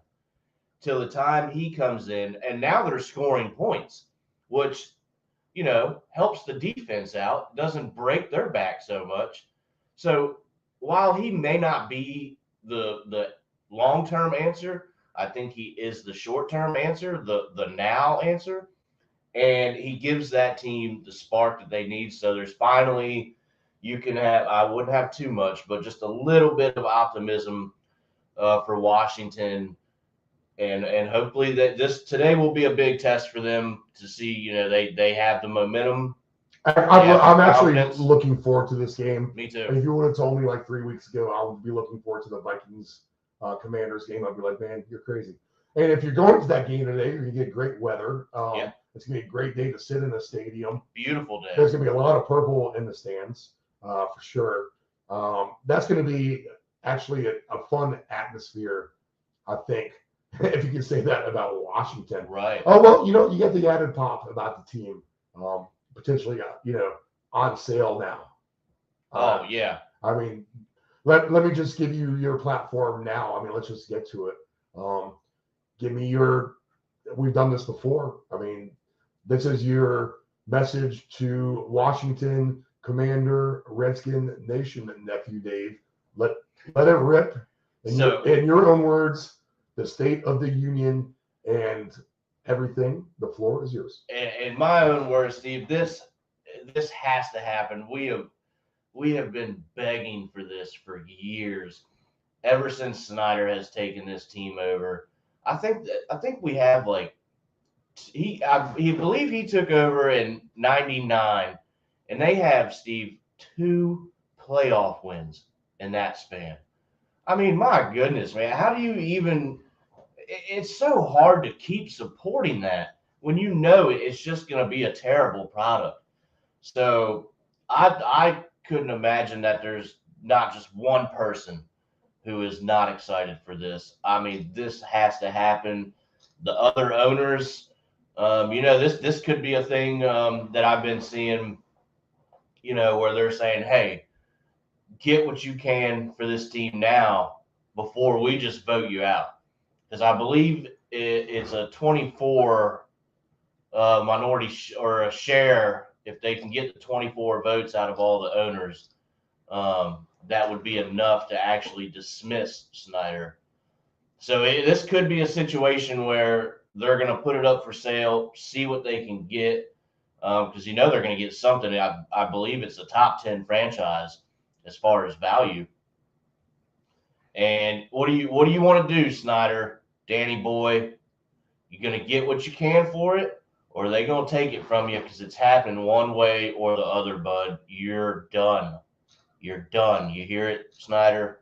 Get out. Give us the team back. Give us something to root for. Danny boy, you are done. That's just about all I can say. Well, I think we're all so happy at this point. Who cares who buys it as long as it's not Danny boy? So big news for Washington. Like I said, I got to believe that everybody is happy about this because, Steve, I know that I certainly am. Okay. Let's get down the list, Dave, because as always, we're starting to get behind in the show. But that's our audio engineering faults from the get-go. Me, the audio engineer. Bengals -7, 42.5 against Carolina. I wanted to put Carolina in the stink list. I'm sorry, Panthers, for everything that I've done to you bad. What have you done for me? I had you from Dave, this is the team I cannot get correct. I had them from the preseason. It's not going to be Tampa. If they recede, someone's got to win that division. Right. And I'm going to fade the Saints. So it's Carolina or Atlanta. Atlanta's in first place, but Carolina's been playing hard. After the McCaffrey they're not trade. just giving it to them, The quarterback Walker playing nice. They're not just rolling over. That's for sure. The Bengals without Jamar Chase concern me a little bit. They are in trouble. And on Monday night, that was not pretty. The Bengals laying 7 at home. I would not put them on a survivor pick today. I would not put Carolina on any kind of stink list. And if you're going to let the Browns run all over you, you have no kind of an elite defense. I don't think I'd even take that 7, Steve. You like it outright, huh? Let's go Carolina. We might have a really, really good. Wait till we get deep dive. We're going to come up with all kinds of craziness. It's going to be mayhem in the lounge today, Steve. The Chargers -3 out of Atlanta. This is another crazy game. I don't know what to say about defenses here. Atlanta runs the ball good. The Chargers have a decent defense.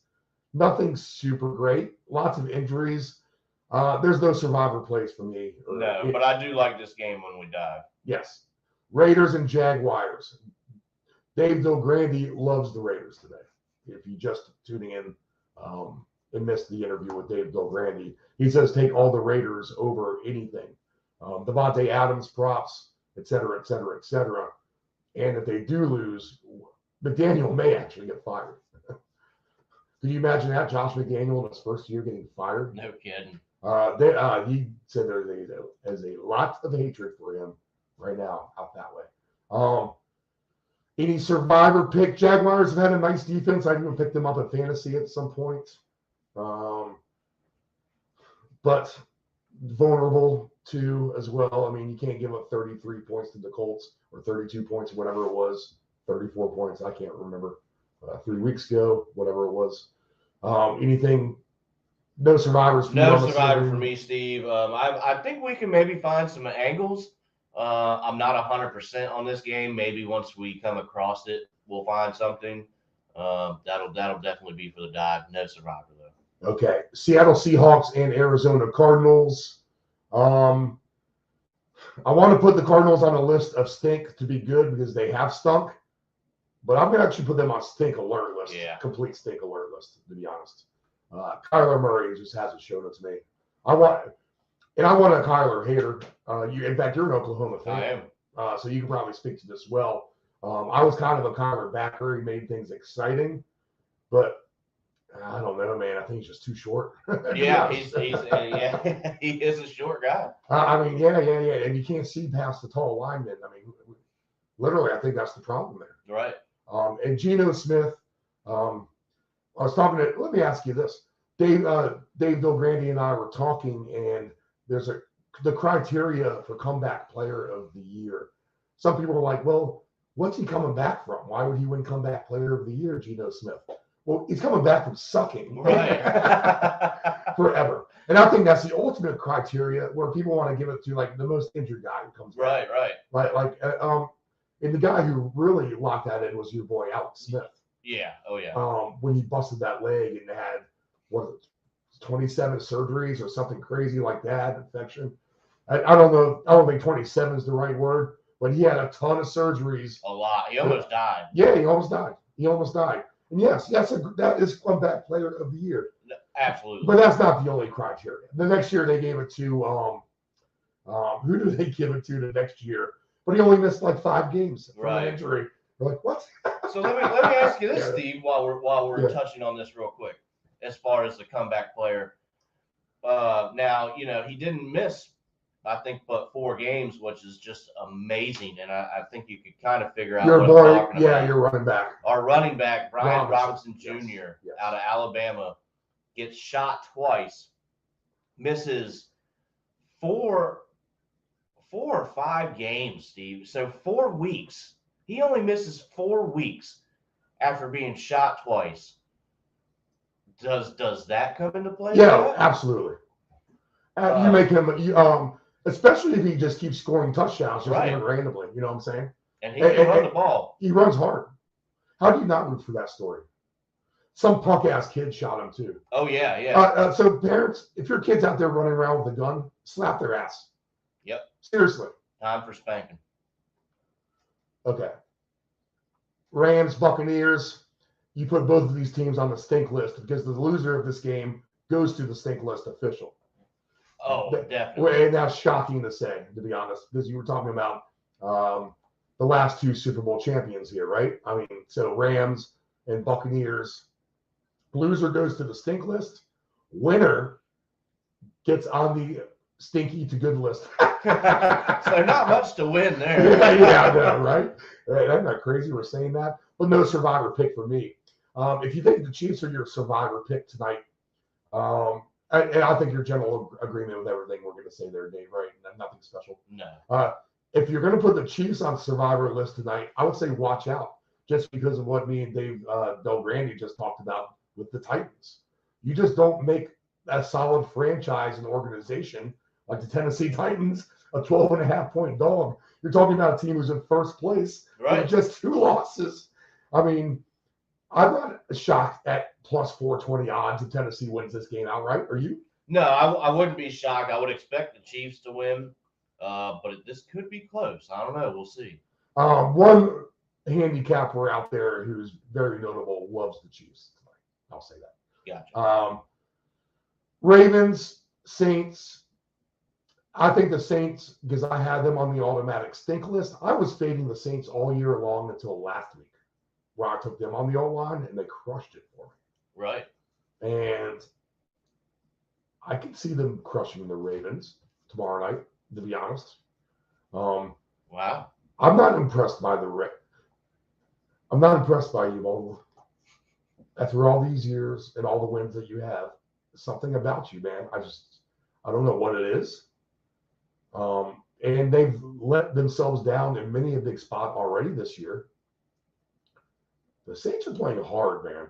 That is a team who plays hard. And is Andy Dalton the comeback? I mean, we're talking about criteria for comeback players of the year. You put Andy Dalton on that list? He's coming back from having his career written off. No kidding. Yeah. Well, there's some candidates out there. And several times at that. Right. I mean, Dalton, remember, Andy Dalton's going to play for the Cowboys. Oh, okay. All right. They run him off. I mean, he was written off before that. The red rifle, as they say. So I would almost be pseudo tempted if you're really ballsy. Make the Saints a survivor pick. Wow. All right. Especially if you're kind of like it's slim pickings for what you got. Yeah. If that's your best option, then. So if I'm going to take an official survivor pick today, if I have New England, I think it's New England. If I don't have New England, and I have to put it all on the line with someone today, I'm not going to. I mean, I almost want to do the Chiefs, but I don't want to. I'd rather go down not with the public, Right. in a spiral of fire. Yeah, I would maybe consider the Saints, and that's crazy to say, but they've been playing well, and they can put up points as well. Okay, so that's the whole list. We're gonna track down the Ant-Man. Do you have anything else to finish off, Dave, before we go to break? No, I don't think so. Well, actually, I do. Yeah, go for it. Well, I think the Seahawks could be if you have them for a survivor, maybe. Really? I kind of like them in this game. When we get to that dive, I might be a Seahawks heavy backer today. I might like the over in that game when we dive too. So we'll talk about it. I'll definitely probably be playing something though. But if I have them, I think you could consider the Seahawks. Okay, we'll go ahead and get our break in. We're going to start our deep dive of everything when we get.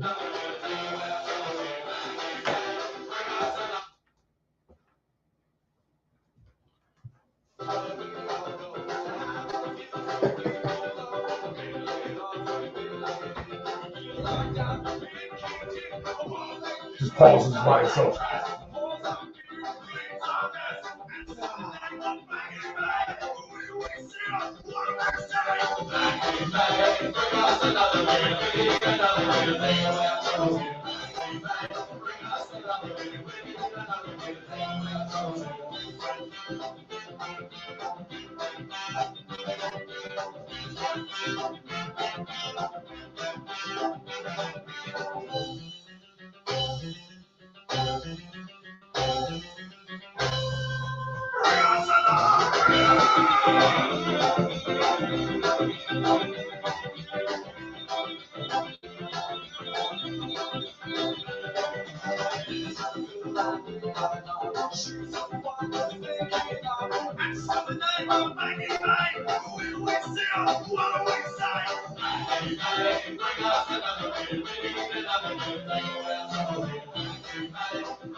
Hey, does your home have algae or stains on the siding?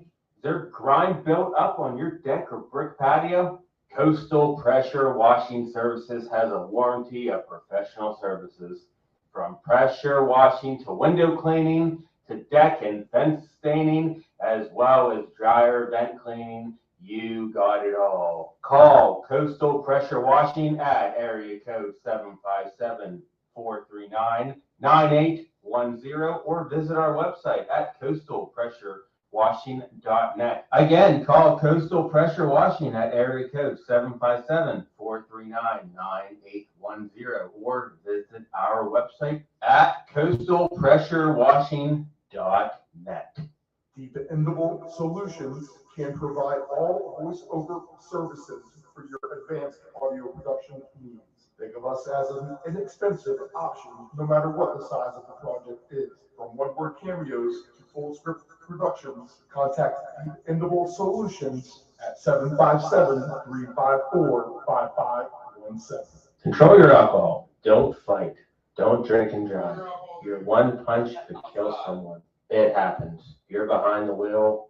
You may think you are fine, but then the other driver is under the influence of texting, and then you are done. Control your alcohol. It is estimated that 23% of car accidents each year involve a cell phone. That's 1.3 million accidents a year. Reaching for your phone, you are 4 times more likely to crash. Dialing on your phone, 2.8 times more likely to crash.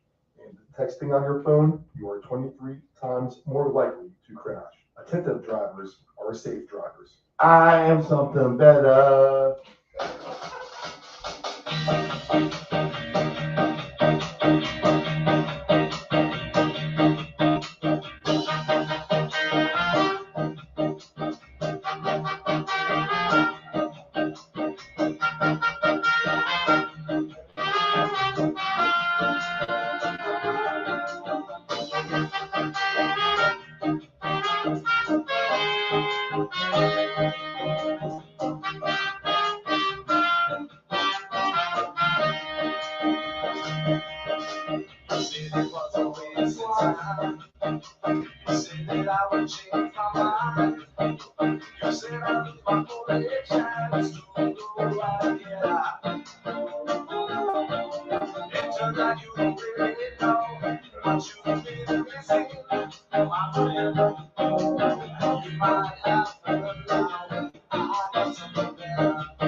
Tired of your swimming pool's diatomaceous earth pool filter, constant cleaning, green pool, cloudy water? I thought this was supposed to be clean. Trust your swimming pool's water quality with a custom sand filter installed. A clean, easy solution for your swimming pool operations. Contact Dependable Solutions at 757-354-5517. Text the round robin for questions, comments, wagers. Give us a reason. Sleeper fantasy play, your best alternative line, whatever you have. Text to round robin 757-354-5517. Hey, are my headphones on? You are.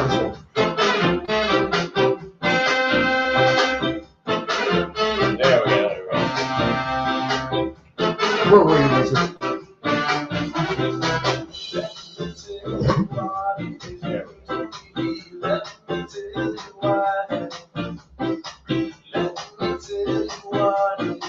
Part of the audio troubleshooting.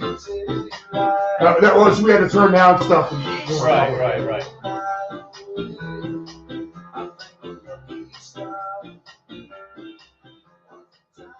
All right, we're back. This is the round robin on the Deep End Broadcasting Network. It is 8:22 a.m. We are on the east coast of the United States, Virginia Beach, Virginia, in the Chicks Beach studios. The sports lounge will be in full effect. Oh yeah. For the 1 o'clock games. And we're going to deep dive into all of that right now. Dave, I think there's two questions that the viewers, listeners can all be assured of every week. And I think they've learned this on their own. One is there's almost a guarantee to have some kind of audio issue. Oh, yeah. Too. So, they're not going to be surprised when everything fucks up. Comes crashing down. Yeah, exactly. God fucking damn it. So, and the other one is, where is the Ant-Man? Will he emerge from his cocoon? You never know what the Ant-Man gets into. Yeah. One more thing before I forget. Yes. You need to cue up the boo for you. Oh, okay. Somebody was not on what Monday. You were MIA. So we need the boo. Do it, Dave. Now I'm satisfied. We talked about this on the Friday soccer paycheck if you were listening, and obviously you weren't. Because I said my apologies, and I said you did such a good job, and my voice was out of commission, which I can feel it going out of commission already. So you can almost count on being on your own tomorrow too, big boy. Oh, all right. I need to slip in and at least get my picks for tonight, right? I just like to give you a hard time. At least my insight. But yes, I was not on What the Puck last Monday, and I do apologize. But, they don't want to hear me all the time. We need the youth to take the reins. We need the Taylor Heineke's of the world to fill in for the Carson Wentz's when they go down and they get hurt. Understood. Okay, so that's what we're looking at. And this is the 8 o'clock hour, and this is where we do our full deep dive of the NFL. So, yeah, will the Ant-Man come out of his cocoon? We don't know, but we move forward without him for now. The first game on the list, David, holds true to my heart. And this is going to be one I can't wait for. Because as much as the Colts started Deflategate back in the day. This is a team who put out flamboyant accusations of falseness. We're talking about 1 to 2 PSI in a football in the cold. Where, if you look at the 6th grade experiment online, a kid showed how a football can depressurize itself in the cold weather over the course of the game. Meanwhile, these Colts pump in fake fan noise. Here he comes. I see shadows of the Ant-Man.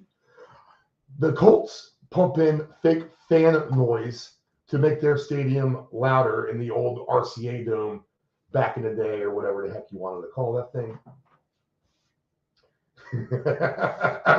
The Ant-Man emerges.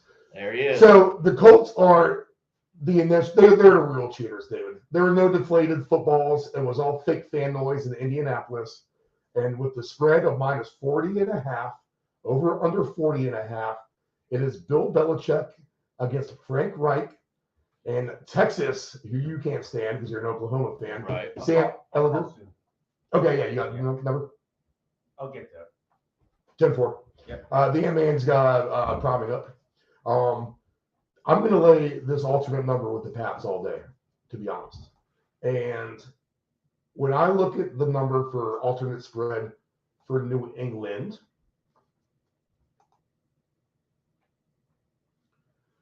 they win by 3 touchdowns today. Plus 470 at minus 19.5 is very appealing to me to stick into a round robin. This is the Mac Jones get right game too.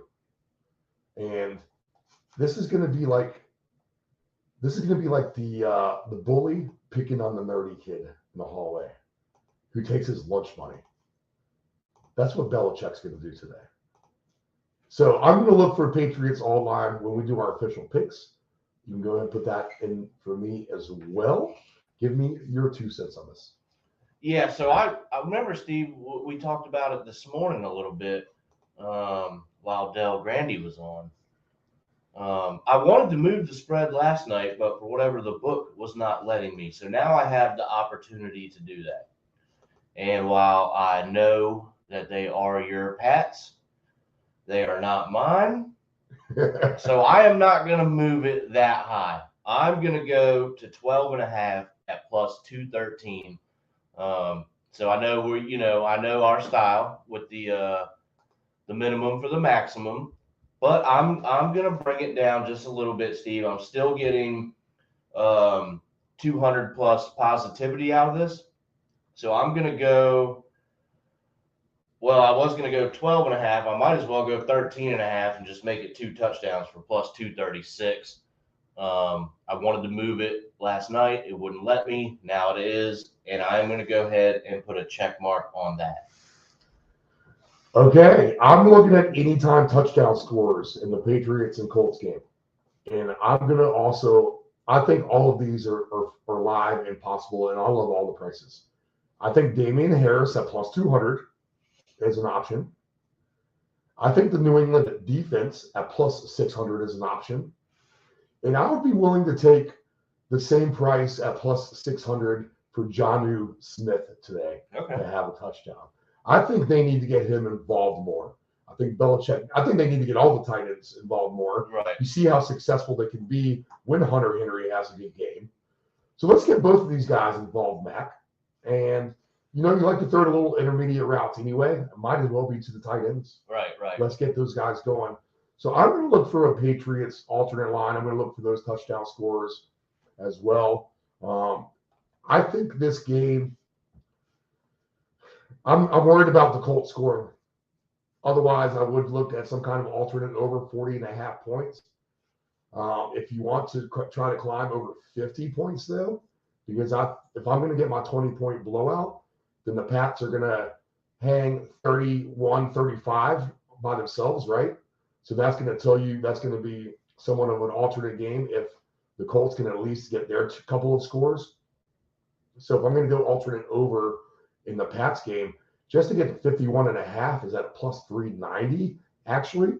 And remember, a lot of these times, these games that go over, it's these games you just don't think they're going to go over. And we kind of pointed that out from the get-go with like the Seahawks earlier in the season. That's one of our brighter spots is, man, Seahawks over. Right.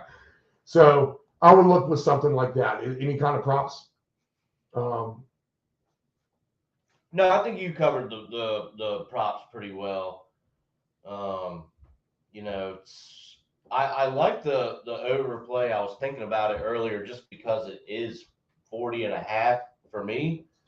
But you expressed if the Patriots defense shows up to play, the Colts might not put too many on the board. So pumping the brakes there, but I tell you what, just because of that number, I may come back to it. Okay, 1:00 kickoff at MetLife Stadium. The Jets and the Bills. The Bills are minus 10.5. The over-under is 40.5.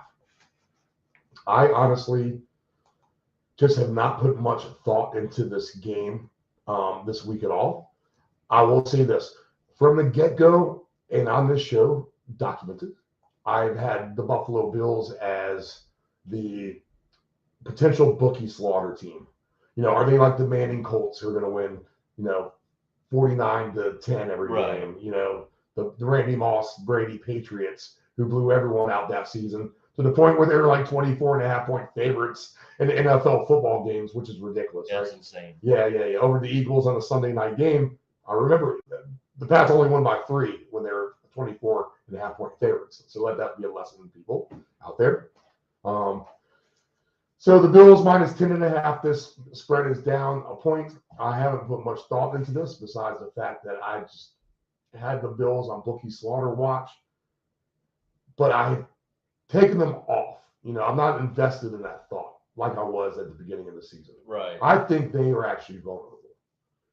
As good as they play, and they looked fierce in that first half against Green Bay, they didn't score in the second half, really. And I don't know, Josh Allen, he's good, but sometimes he does some stupid stuff. He just does. We're talking about the MVP too. But he makes passes, he hits the head of a lineman and the ball bounces up and it's picked off. And then he's looking around like, oh, what did I do? Well, dude, you're tall. You didn't throw it over the guy's head. Right. Interesting game to me. I think Buffalo wins, but I think the spread's right about right. I think the over-under's right about right. Maybe, what? That would be maybe the angle I take. I think it could be. I could see this being an over game. I could see this flying. We always want to find an angle. I'm going to be tempted because it's a 1:00 game. We're going to have this game on. We're going to have a full slate of good games for us. Absolutely. Here at 1:00 here at the lounge. But man, for both of these teams, over 55.5 points is plus 300. Man, I'm tempted. Go for it, Dave. While I get Anthony. Yeah, I think so. I was actually just pulling that up because I have 46 over here, Steve. So let me see what I can move this up to. You're getting pretty good You're not on value here yet. from a 55, so I like that. I'll put you on stand by. So as we're looking, we're gonna go over. You started at 55. I could see. That's pretty good value. Or if if you're not quite confident, I think you can go. Over 51.5 is plus 174. Not super high. That's just if you're not confident. I kind of do like the number of 55. I could probably see both of these offensive units having a pretty good day. So if we're gonna go by, like I said, I hadn't really thought about this one much, except for the Bills are probably gonna win. You would think. So I think the over would be an angle, but that's probably about it for me so far. Maybe I'll take another look at it in just a little bit, see if I like anything else. But nothing really jumping out at me, unless we're gonna go touchdown scores. I like Dave Davis for touchdowns. He usually always gets home for me when I select him.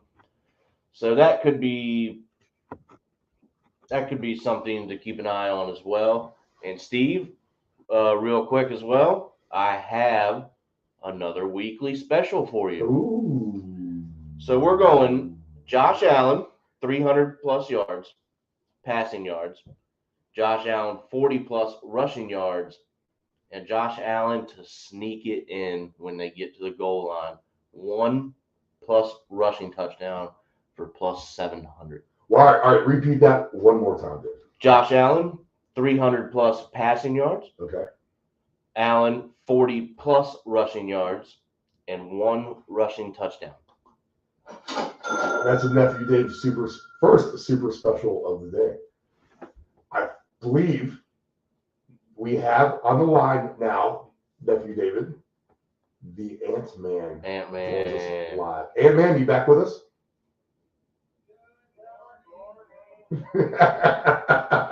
Good morning, sir. How are you?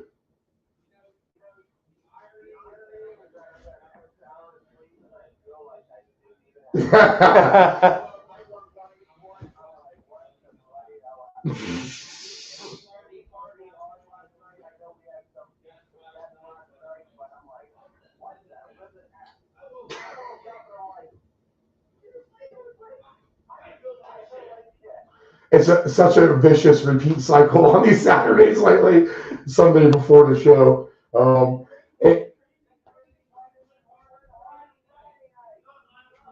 Right. I know. I wasn't even in the mood. I was just chilling. I was relaxing, and next thing I know.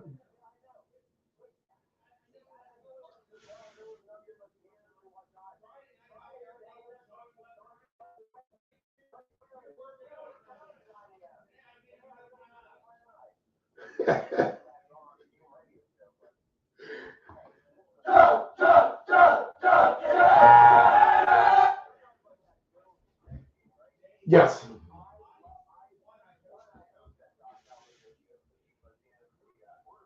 He's mine today too.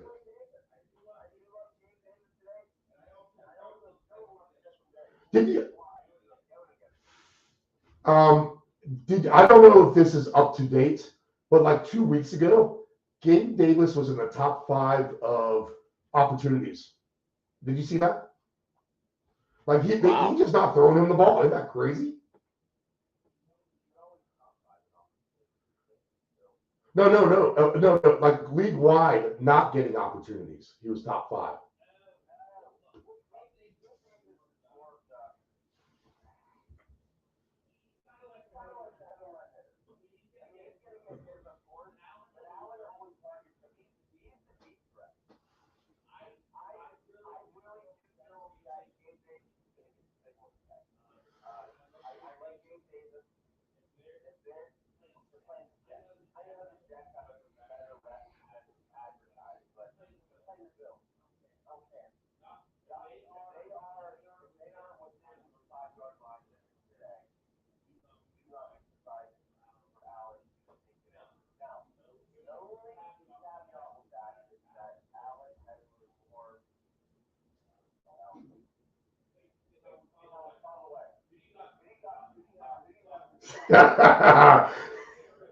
I was just about to ask you that. Dave needs both teams to score and someone to win.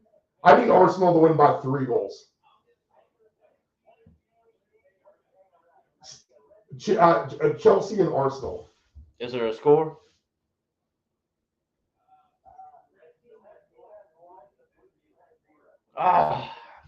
Bless. Breaking news: the score in the Chelsea game and Arsenal is 0-0.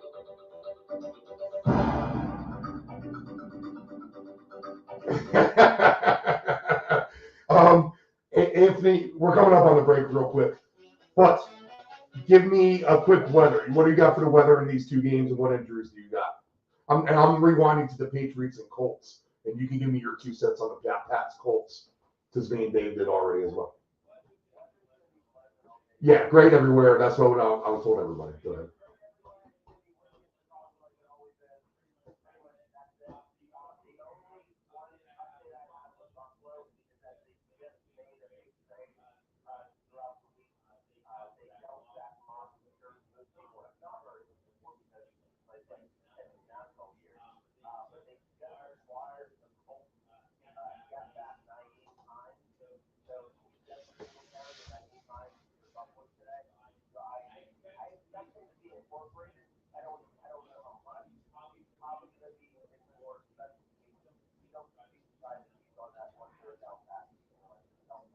Right. Colts, Patriots. Your take on that game?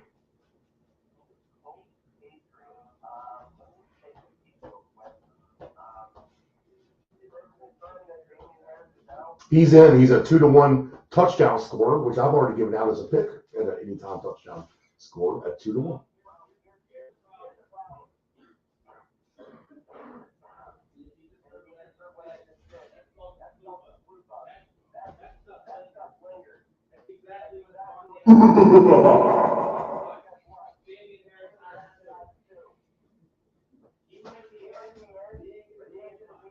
Okay, that's good to know. I'm going to pull that off the board. Yeah. The flu list, that's key injury news, and that's why we have y'all. Okay, all right, good stuff. All right, let's get to the break. We continue with the deep dive. Bears and Dolphins after the break. Yeah.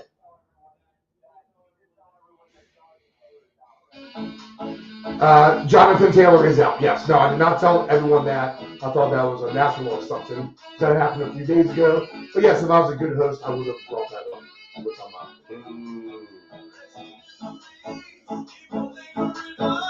All right, Fred. Back up.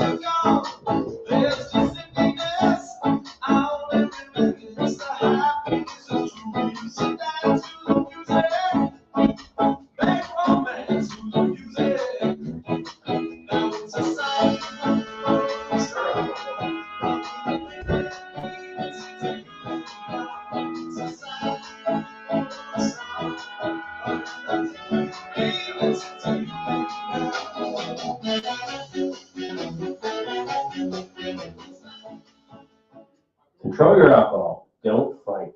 Don't drink and drive. Your one punch could kill someone. It happens. You're behind the wheel. You may think you are fine, but then the other driver is under the influence of texting, and then you are done. Control your alcohol. Do you want to advertise with Deep End Broadcasting? Send us an email at deepend757@yahoo.com. That's deepend757@yahoo.com. Hey, does your home have algae or stains on the siding? Is there grime built up on your deck or brick patio? Coastal Pressure Washing Services has a warranty of professional services. From pressure washing to window cleaning to deck and fence staining, as well as dryer vent cleaning, you got it all. Call Coastal Pressure Washing at area code 757-439-9810 or visit our website at coastalpressurewashing.net. Again, call Coastal Pressure Washing at area code 757-439-9810 or visit our website at coastalpressurewashing.net. Control your alcohol. Don't fight. Don't drink and drive. Your one punch could kill someone. It happens. You're behind the wheel. You may think you are fine, but then the other driver is under the influence of texting, and then you are done. Control your alcohol. Know your gambling limits. Don't ever bet what you can't cover. Wagering on sports is only fun when you do it the right way. Not every bet will win. When you get on a bad run, know it and avoid trouble. Know your gambling limits. Text the round robin your questions, comments, wagers. Give us a reason. Sleeper fantasy play, your best alternative line, whatever you have. Text the round robin 757-354-5517.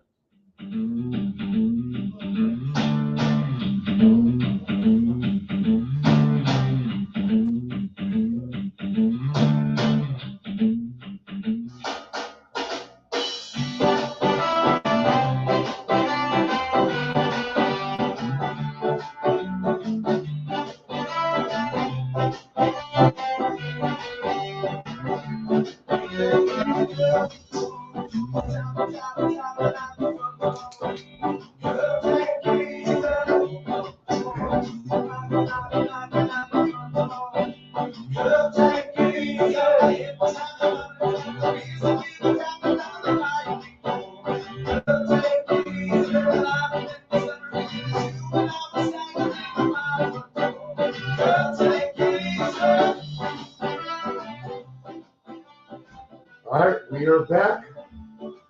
The other weird thing is this on this computer here. David, why don't you go outside and make sure that we're still triggering and make sure you can hear me and whatever. Because as we record the audio waves, everything looks very, very neat here on the technical interface. So the studio is falling apart as we speak. A-Man has returned with us. We continue down the list, assuming everything's good. I see viewers on here. They're obviously not listening to nothing, or they're just like looking at these guys talk without hearing any audio, and they're freaking idiots in there. God fucking damn it. And maybe that's their reaction for what they're watching now. Ant-Man, you still with us?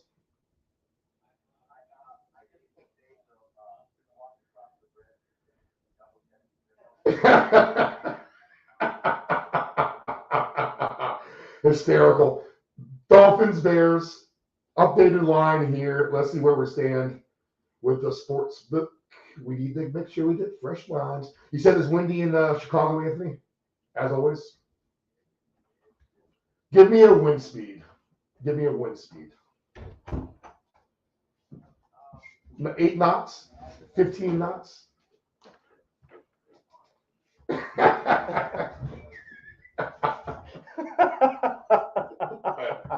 Okay, so that's fairly windy for Chicago. The spread is 4.5 for the Dolphins, over under 45.5. I'm thinking the Bears would want this game to be bucked up a little bit. They could keep it on the ground. I'm a Dolphins hater. But the Bears, me and Dave brought this up, Anthony. What are you telling to your locker room when you trade away a couple of your best players on defense as well? I don't know, man. I can see the Dolphins kind of going off in this game. I don't know if I'm ready to make them an official pick, but I can see the Dolphins winning this game by multiple scores. Give me your take, Anthony, on this game.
Nice. And he is the yak guy. So if he's going to get a touchdown, chances are it's a good long one. Let's go ahead and look at Tyreek Hill for alternate passing, receiving props first, and then I'm going to get Nephew Dave's take on this. But we're looking at Tyreek Hill alternate receiving yards. He is, man, you have to. What do you think 100 plus yards for Tyreek Hill pays right off the bat? Plus 122, actually. So you're getting the value back, Anthony, if you say it like that. So plus 630 to get 150 yards, plus 280 to get 125 yards. Could you see him getting 125 yards?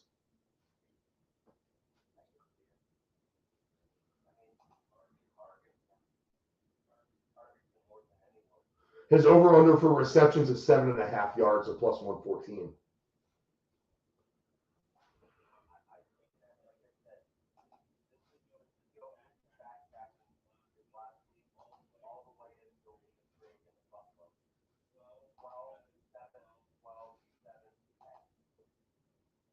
Six to 1 odds for 2 touchdowns. David? Go ahead, Anthony.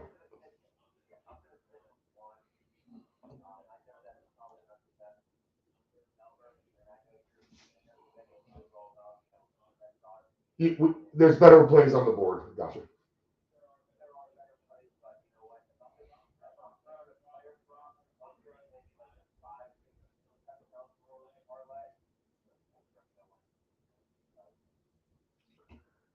Cole Kmet, 42 to 1 odds for 2 touchdowns. Who the hell is Durham Smith? 65 to 1 odds for the 2 touchdowns for him. I'm just looking at some of these crazy ones here. David, what do you think of this game? So initially, when I was looking at it, I was thinking, Ant made a good point. Justin Fields, he's starting to play better. He's coming out a little bit, and then you have the offense for the Dolphins. There, they have the firepower. I was looking to play an over, but you have to go, all the way to 56.5 to get anything over, 300. So not quite sure if that happens, just because I don't know. Can the Bears help out enough to get that? Something I'm probably not very confident in. So I'm kind of rethinking that. I was gonna play an over, and I still might, but I might bring it down a little bit. I probably wouldn't play with the spread too much. I think the potential is there for the Dolphins today to move the spread, but I'm gonna play a over or under with this game if I do anything with it. If I'm going to get super crazy, and I think the Dolphins can blow out the Bears, which I actually think they can. 5 to 1 odds to win by 20 points. So if I'm looking for the dancing partner, right, so to speak, I'll put this on the list for the dancing partner anyway, minimum.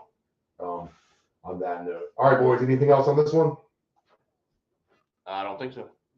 There we go. Okay, let's see. Next game on the list. Ooh. This game is going to be highlighted in the Sports Lounge today. We have the Green Bay Packers minus 3.5 at the Detroit Lions. The over-under is 49.5. I am going to say this right now. Now, I think I said it a little bit earlier. Anthony is not going to want to hear this either. I could see Green Bay in a complete blowout scenario of getting right today. It takes time for some of these teams to gel. Your September and October football is not going to be the same as your November, December football whatsoever. These teams will change personalities, and there are teams that will rise from the stink to achieve semi-greatness or greatness. There have been, the Giants when they won their Super Bowl, right, stunk it up. The Patriots were 5-5 and went 11-5 and beat the Rams in that Super Bowl. All right, so you can be floating around 500 or even a hair below, and this is a big chance for the Packers to get right today at Detroit. I think this is blowout potential for sure. I think I'm definitely going to have this on my card. Normal point spread, just minus 3.5. If someone gave me $5,000 and said just put it on whatever game, I'm taking Green Bay. But you know what? I'm probably taking a Green Bay Patriots parlay, to be honest. There you go. But this could be the popcorn parlay. We haven't talked about the popcorn parlay too much on this show. The popcorn parlay is this: you take 2 teams and you parlay them both regular. And then you move the alt line up a hair and you parlay them both in that same aspect. And then you do it again. You move the alt line up to, when I say a hair, say it's a 3.5 point game like it is now. So your second tier of an alt line is minus 9.5. You win by 10 points. And then you stretch it to minus 16.5 or 17.5. You try to win that one. And then you go to the super blowout. You take them both at minus 24 points. Or something like that. So if it's a 38-10, you're winning. I mean, you're going to win. So the more the 2 teams achieve the blowout, your popcorn parlay, pop, pop, pop, pop. Right, pop, pop, right. Pop. I need to get the with the new soundboard. I need to get the popcorn machine app for the Indeed. popcorn parlay. So I would popcorn parlay this with the Patriots potentially, and the Packers to lay 19.5 points to me. Because the reason why we lay 19.5 points is we take the faith of us meeting some stupid kicker not to screw us at the end of the day. And if I'm laying 19.5 points, I'm getting plus 520 on Green Bay today over 5-1 odds. So as long as they can blow out the Lions, you are going to bank it round robin style. If that happens, Anthony, this is your team, the Packers. You tell me why I'm crazy.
All right, I like it. That gives me faith. David. So, yet again, Steve, I have a weekly special for you. Oh. All right. So tell me how you feel about this. DeAndre Swift, 100 plus scrimmage yards. Aaron Jones, 100 plus scrimmage yards, plus 330. Anybody have input on that? Do we think both of them Anthony, can go for 100? Anthony, you're the DeAndre Smith, Swift, Aaron Jones master. What do you think?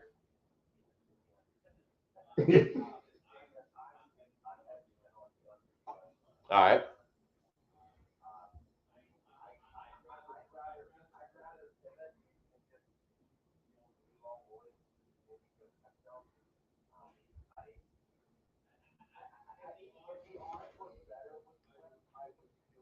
Right.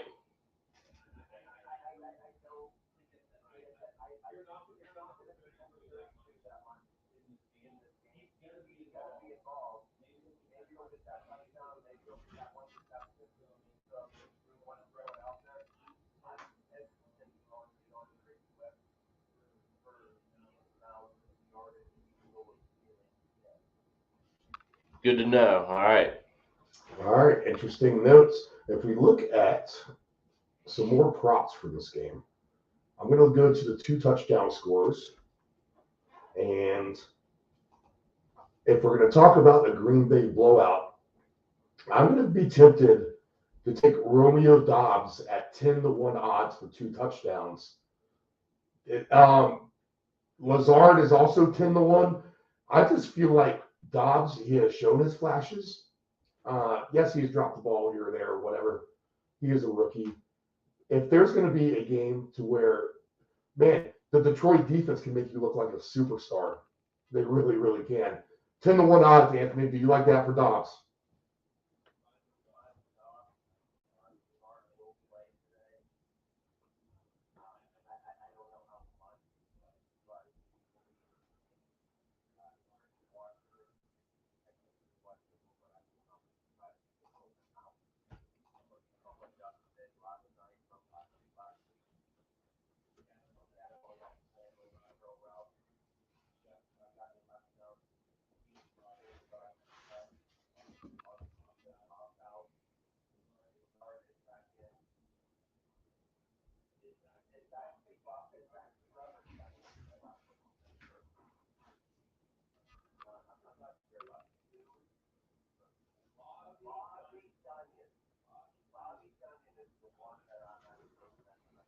Tunyon is plus 160 for 1 touchdown, and for 2 touchdowns. Let me get that one back up. Anytime touchdown scores. I got all lines popped up on this one, so I got everything everywhere. Tunyon for 2 touchdowns is 11-1. I'm going to give you this actually, because I feel like Green Bay needs to be a little sneaky at some point to get their confidence. When they get to the touchdown, who can we throw the ball to get a touchdown that no one's expecting to score? And the perfect candidate for that is always a Mercedes Lewis. At 6-1 odds for anytime touchdown. If the Packers are going to score some multiple touchdowns today, I can see Mercedes Lewis at 6-1 odds getting a touchdown. What are your thoughts on that one, Anthony?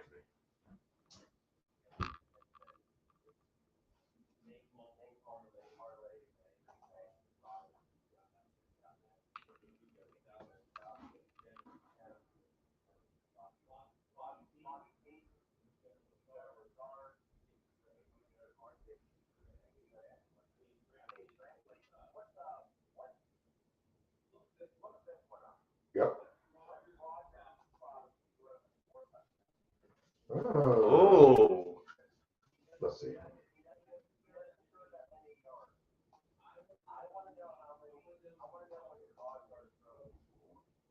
I don't know if I'm going to get that line offhand. He is just over under 1.5 is -215. So by my math, if he's going to get 4 touchdowns, then that's probably going to pay something like plus 370, somewhere in that range, I would think. Maybe a little bit less, actually. Maybe plus 325. Okay.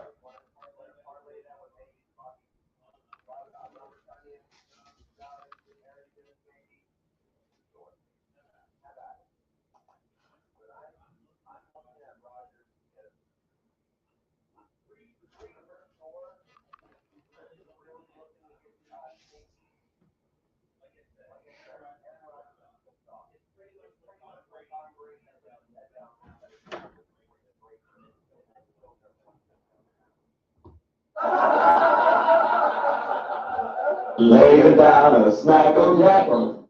Oh, that The giant talking airplane. That is the greatest scene of all movie time, Anthony.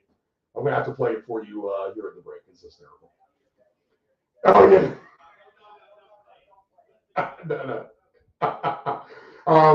Here's what's scary to me, boys, is that we've gone through 4 games, and I see blowouts in 3 of the 4 potentially. And the 5th game, I see a blowout towards the over. This is going to, like me, and this is going to be where we had the Packers in Anthony's wheelhouse just a second ago. This is now Nephew Dave's time once again. The Vikings at Commanders. The Vikings are 3-point favorites on the road. The over-under is 43.5. I'm a Taylor Heineke fan. Minnesota, Kirk Cousins revenge game coming back to DC. But we all know what Kirk Cousins can do and what he can't do. Right. And it's equally as frustrating on both ends of things. So here's what I see. I see a shootout today. I see a rejuvenated Washington team who has some spunk behind them. I see Minnesota, who is technically on fire. They're not doing it pretty. Trust me, I've been on Minnesota all year. There's been no blowouts. They just beat you by 7 points or whatever it is. And that's every game. This is a close game again today, I think, for sure. But I can see both of these teams putting up points. And if I'm going to stretch my over-under from 43.5 up to something like 54.5, I'm getting plus 350 for that number. That's going to be very, very solid. If I want to get really super frisky and go over 58.5, I'm getting 6-1 odds there. And at over 60.5 plus 750, I can see points in Washington with Minnesota coming in town. David? Yeah, so Steve, there's a couple angles, and I've already gone one way with it. I'm going back, even though it didn't get home last week. It had the potential. It is the Taylor Heineke over 1.5 touchdown passes. He had one in the first half of last week's game. Couldn't quite, find the end zone again. You know, that's okay. He ran it in. We won the game. That's fine. I'm all good with that. But I think that each week he has a potential to do that. And now, look, you're not getting crazy money from it, but I believe it's like plus 115, 120, something like that. And just to throw that in with some dancing partners, as you like to say, Steve, you know, it's good plus money anyway to bump up whatever you're going to do with it.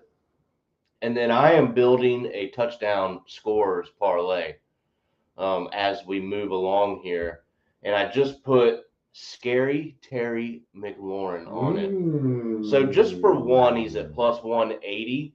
Steve, I know you'll probably look for 2 or more, but he almost had one last week. He had the catch really that won us the game down there on the 1 yard line that set up the Heineke sneak. And Heineke loves it. It's his favorite target. He's very comfortable with Terry, so he's going to get his targets. Can he punch one in for us? Is the question. I think he certainly can. Like I said, this is going to be a shootout. I believe I'm agreeing with you there, Steve. So I'm going to look at moving the total as well. So there's probably going to be a couple different ways that I go on this game. So we'll definitely have some absolute mayhem in the lounge today with complete game overloads. Since all 3 of us are playing at the same time, should be a lot of fun. But yes, I'm not so certain about the spread, so I think I'm gonna leave that alone personally. But I do like moving. I like an alternate over, and you can also go, you know, anytime score probably all over the board in this game. So I would probably look pretty prop heavy right now is what I'm thinking. So let me look at one more thing before I hand it over. So here we go, Steve. I have a weekly special.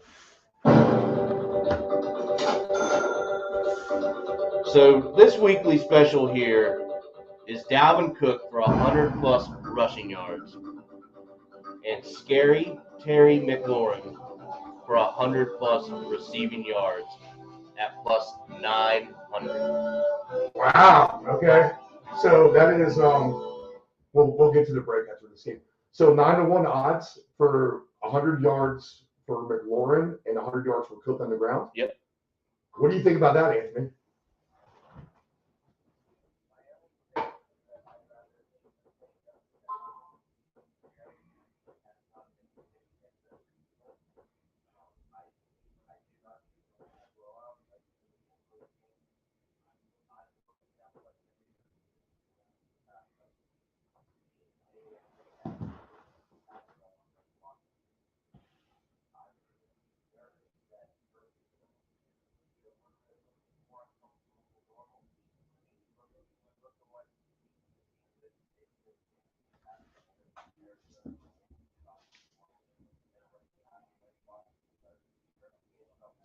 Yeah, well, I actually expect that too, but that's why I kind of like the over because I think he's going to set up the Redskins for scores too, you know, and he's going to still get his own.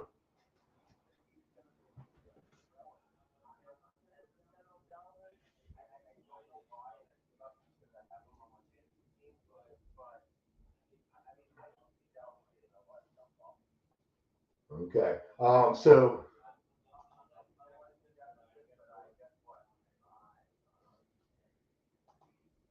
Yes. 2 touchdowns.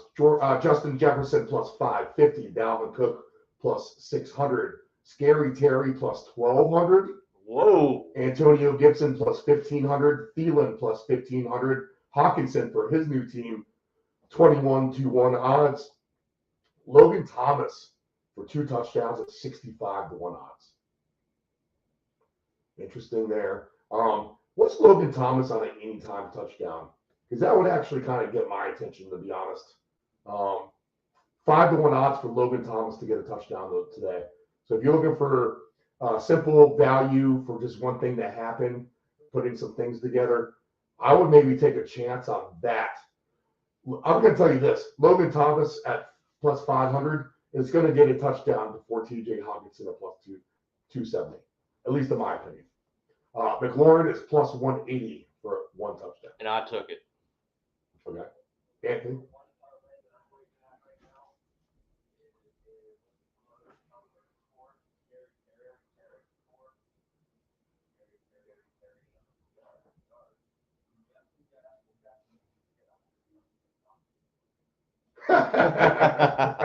Well, honestly, if Justin, that's the way I should bet it, because my biggest bet I could have won of the year, 25 grand, was one Justin Jefferson touchdown away where he got tackled at the 4 on some dolphin flying out of nowhere.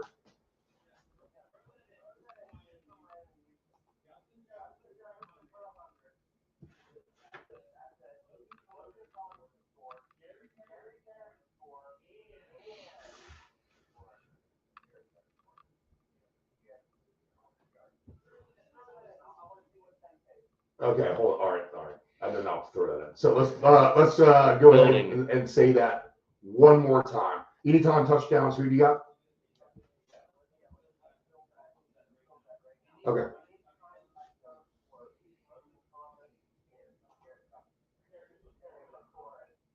Okay. Yep.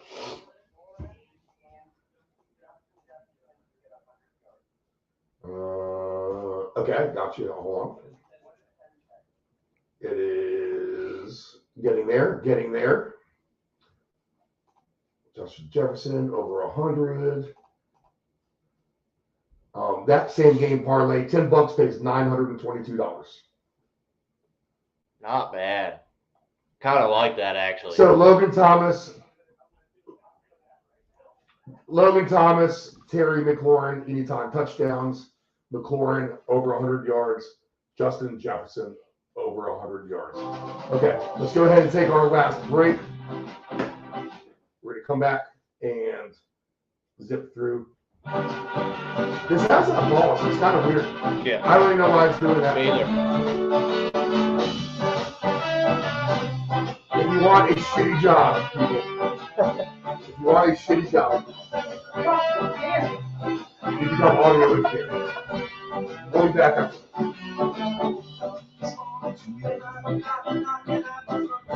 Damn it.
swimming pool's diatomaceous earth pool filter, the constant cleaning, green pool, cloudy water. I thought this was supposed to be clean.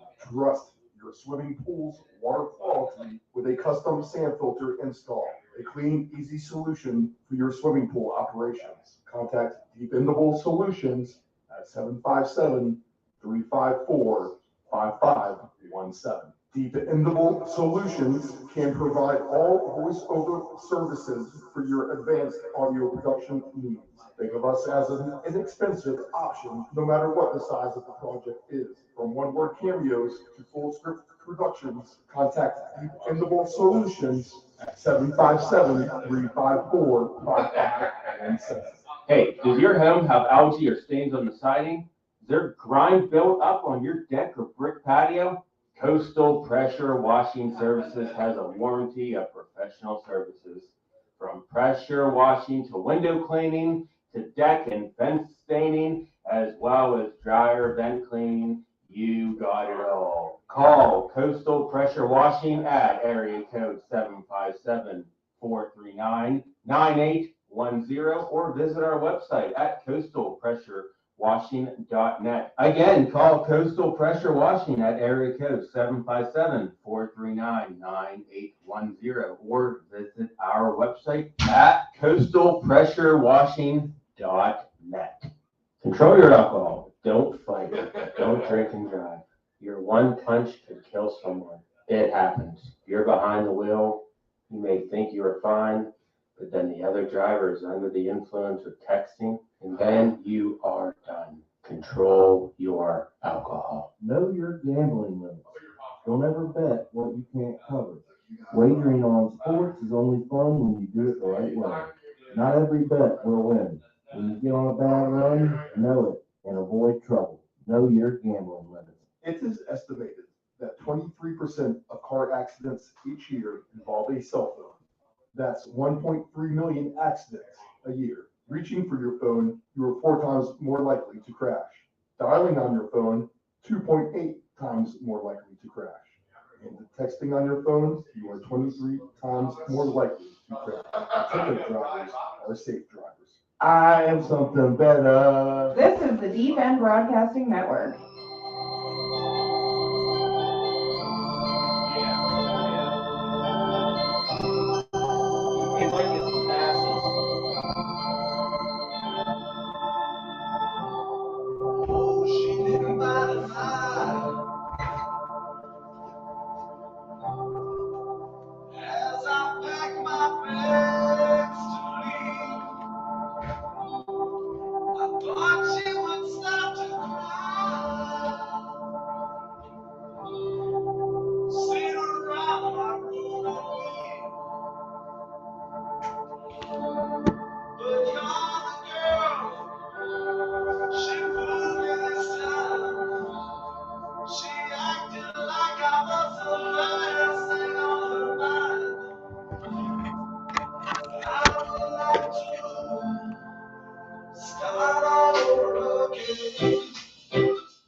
Like you were sitting up higher on a perch than me, David, like the gods of the gambling sky. I'm looking up to you for your ultimate wisdom. I need them today. Yeah, don't we all? Arsenal, they win 1-0. Ooh. If you're watching the Chelsea Arsenal game, looked like they were bogged down in rain. Hey, and see, that's why I don't do that kind of stuff, because I didn't know that. Hey, so on the Friday soccer paycheck, I said this exactly. We've had fast track in soccer for everything. The Friday Soccer Paycheck, guys, is your soccer gambling show. Friday afternoons, 4 p.m. Replay to follow on Deep End Broadcasting Network, hosted by me. If you listen to the Friday Soccer Paycheck, I said repeatedly, if there's weather in the forecast, all bets are off. Right. And I heeded the warning. I was like, check the weather. There's a 50-50 across the board for everything when I looked at it. You're just not, when it's a slop fest, there's going to be no goals. Winter gets cold and sloppy. Bet all the unders. Do a 10-game parlay of all the unders and put some under 1.5 at better prices in there. So that's crazy. Like under 1.5 goals really does not pay a lot if you look at things. But the rain has bogged it down. Arsenal, they get the win over Chelsea 1-0. It looks like Aston Villa is up on Man United 2-0, if you care about that. But yes, the Friday soccer paycheck said, beware. Beware of the Steelers. Back to football. There I go. Gotta pay attention. Next game. This is a Nephew Dave special. He already alluded to this from the get-go. I kind of had to do a double take, but maybe not. Because the more I think about it, the more dude, you know who's going to love this? Anthony. Is Anthony right here on the phone. Anthony, Cincinnati, -7 over Carolina, 42.5. PJ Walker has been nothing but phenomenal in terms of what Carolina's putting on the football field. And really the expectations of everyone after the firing of Matt Rule, McCaffrey moving west, starting quarterback going down. Oh, here we are. We're just a schmuck franchise. Let's just go ahead and throw Walker in there, which you feel like they've done this a few times now to him, and then they go away. They try to make themselves better. Maybe he was the guy all along. Nephew Dave, we'll let him get into it a little bit in a second. He might like the upset here. I can't trust Cincinnati -7. I can't trust them in any kind of blowout scenario. I'm not going to go over. But, Anthony, tell me about PJ Walker, because you've been on him from the get-go.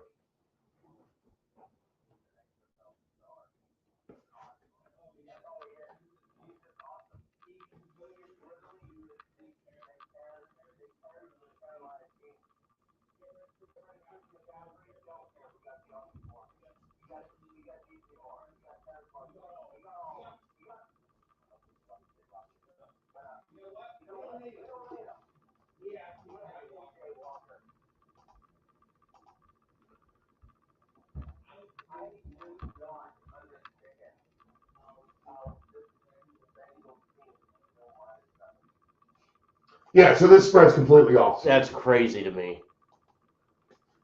They got worked on, well, you know, it's because they were in the Super Bowl last year, fellas. I mean, but without Jamar Chase, they are a different team, and they don't have a line. They don't have a line.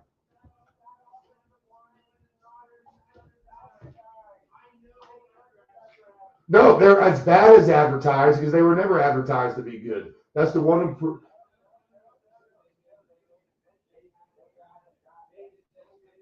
Right. Yeah, it ain't working out for him.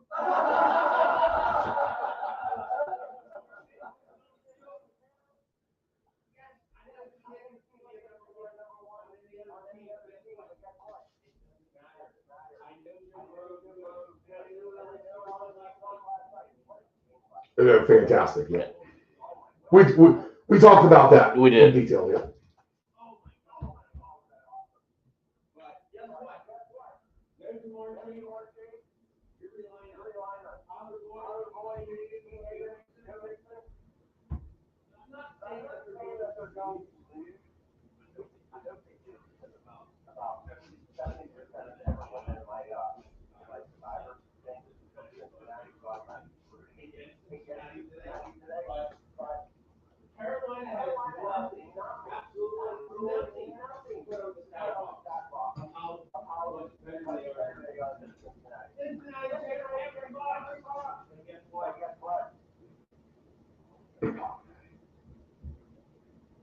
Yeah.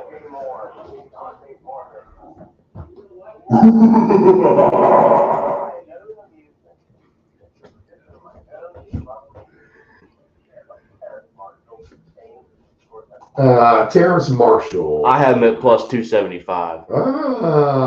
I got +310.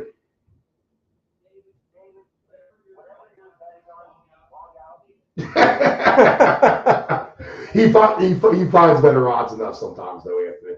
That's what's good about this. Got to shop around. Yeah, we got to shop around, and it's good to because he'll blow my mind out with good numbers and he's getting better.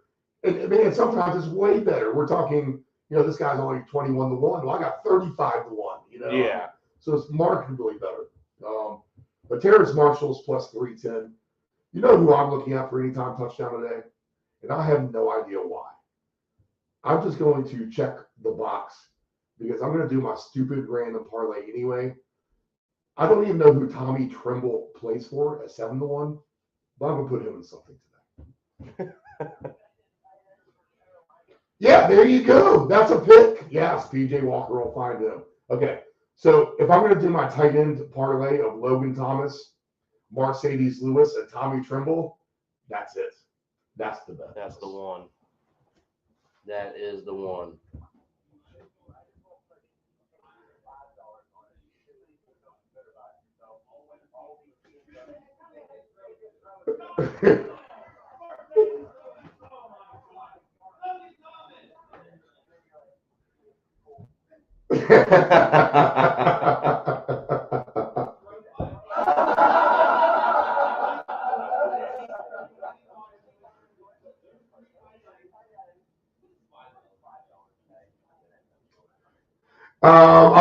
I'm gonna have to go through a bunch of games. I would say on that bet for $5 because we're talking about a plus 700, a plus 500, and a plus 600.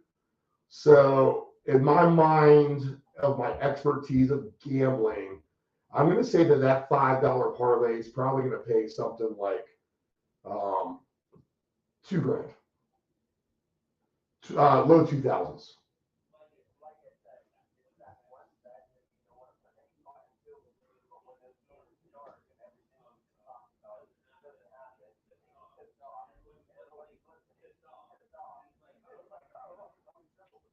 Well, we're not going to say it's the best play on the menu, but that's why we do this show, so we can deep dive and kind of find some random stuff like that. And you know, I don't know who Tommy Tremble is, but you just told me how much you love PJ Walker. And to me, a win in Cincinnati sounds like we need a sneaky score. Let's throw it to the second tight end.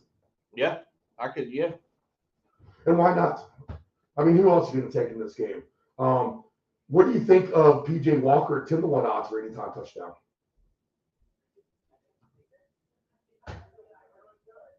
Right?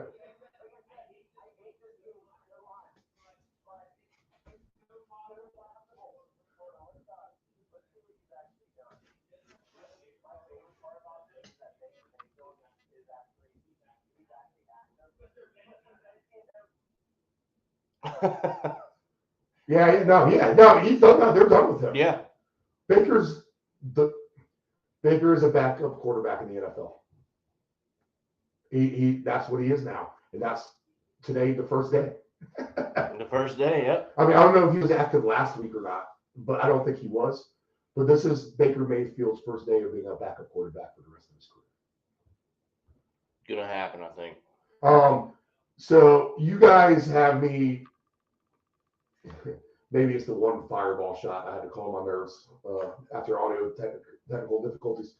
But you guys have me interested maybe at Carolina Panthers minus 8.5 at plus 750. Maybe. PJ Walker is the man, dude. How do you not love that story? So we talk about criteria of comeback players of the year. You know, do you have to have mass injury to be considered a comeback? People were like, Anthony, I'm talking to you because me and Dave talked about this. Geno Smith. Well, what's he coming back from? Well, he's coming back from sucking. That's a comeback player of the year. What if PJ Walker runs the table out here? Maybe the Carolina Panthers somehow sneak out this division. He's come back from what? Getting benched 5 times as a starter now, right, is what it seems like. You would consider that a candidate for comeback player of the year, right? I think it could be. Talking to you, Anthony, too.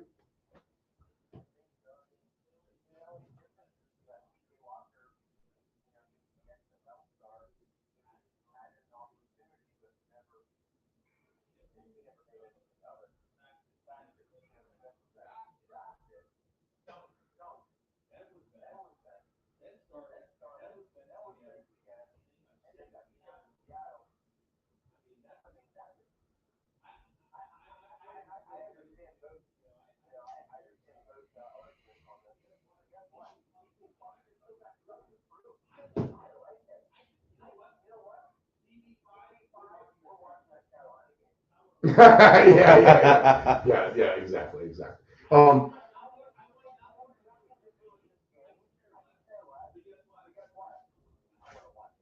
Anthony, I wasn't going to ask you this, but the whole PJ Walker talk kind of got me back onto this. I did it in my opening segment. I talked about this maybe for about 8 minutes, and I gave Nephew Dave his chance to talk about Dusty Baker. All right, guys who like maybe you counted out. You know, this guy can't ever win. Whatever. Did you know Dusty Baker was on deck for Hank Aaron's 715th home run? He was the first player to embrace him. And then he had a stroke 7 years ago, cancer 20 years ago. When Houston was going through their turmoil, maybe they put Dusty in there as a placeholder, maybe to neutralize the acid that was happening. And Dusty, the good guy, won a championship. You are a sports fan like me and Dave are. I want to give you your minute or two about Dusty Baker, Anthony. What do you got?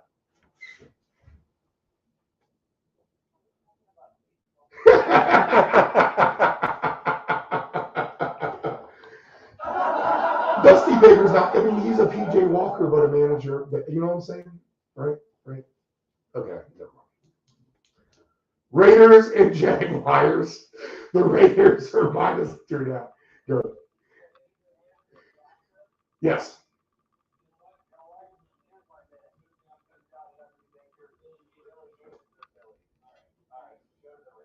The Raiders -2.5. The Raiders -2.5 over under 48.5 in Jacksonville.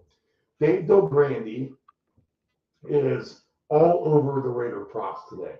He loves Devontae Adams. He loves the running back. He thinks this is the ultimate get-right game for the Raiders. Jacksonville, yes, they are improving what we think, but the record doesn't say it. They're 2-6 for crying out loud. I tend to agree with Del Grande. He's the Raider expert of all of us. So he knows the team. He covered them for many, many years, live in person, right? So this is his team. I see this today. And you know what? If the Raiders don't do it, Josh McDaniel could very well be fired. He really, really could. So I see a blowout here potentially for the Las Vegas Raiders. If I'm going to stretch my spread up to -12.5 is at +330, -16.5 is at +500. All those numbers are good to me. David Carr, Devontae Adams, all day. Nephew David? Yeah, I would probably take some player props on that. My book has me locked out of this game for some reason, so I can't look up too many of the props. But I'm probably going to as soon as it allows me. That's the way I'm going to play this game. I think the Raiders could probably go in there and get a W. I think they're, it's kind of odd to say, but they're a decent 2-6 team. I believe they're 2-5 or 2-6 as well. But I think they're better than their record says they are. And Jacksonville is just not very good. So I would expect the Raiders to go in there and get a W. And like I said, player props for sure in this game. Anthony?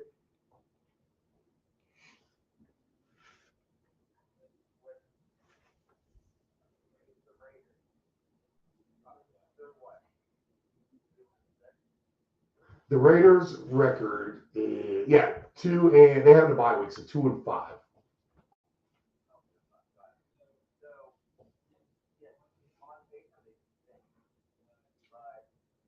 They're the best 2-5 team ever, baby.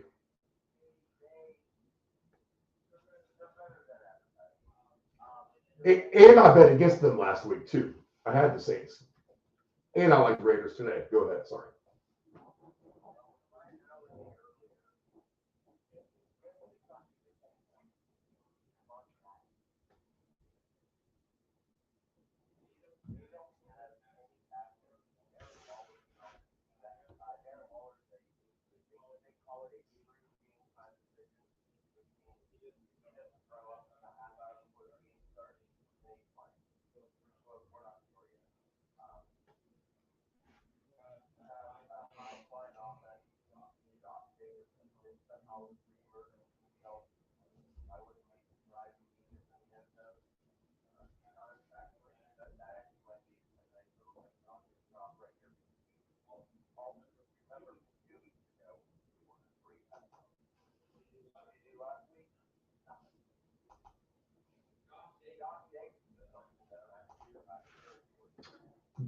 Minus 130 anytime touchdown for Jacobs, and for 2 touchdowns, he's plus 470. So if you like to do your 2 touchdown parlay, then Jacobs was solid there. Adams is plus 600 for 2 touchdowns.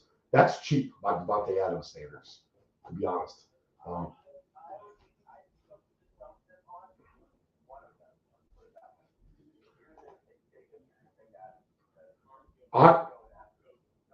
Honestly, you could talk me into Devontae Adams for 3 touchdowns today at 29-1 odds.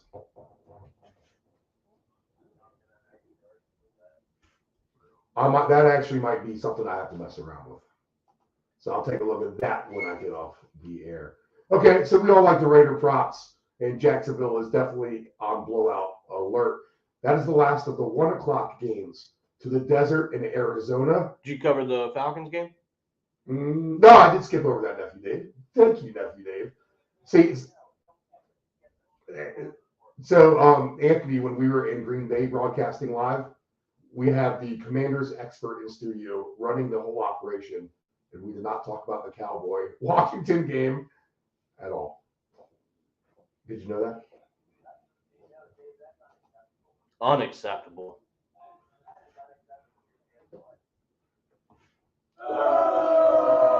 There's the boo. The Chargers are minus 2.5 at Atlanta. The over-under is 49.5. I can't see the Chargers in a blowout. I like how Atlanta runs the ball. Oh, I saw this. And I was going to leave this up to you, Anthony. You probably know this. But expect Cordell Patterson to play today. He will be in the lineup for Atlanta. And if there's a sneaky case for most valuable player that's never going to win the most valuable player, it's him. It's literally Cordell Patterson. The Chargers have injuries. Dave Del Grande loves the Eckler props today. Anthony, you probably love the Eckler props too, since they are wide receiver short. So I'll let you touch on that. But I see a potential short underdog at the home, the Falcons winning again. They're first place in their division, and the Chargers, their coach, can let you down at any time. And I told Dave Del Grande this. No matter what, the Chargers keep you in the game. Right. Anthony, do you like Eckler today?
Dave, you put the go.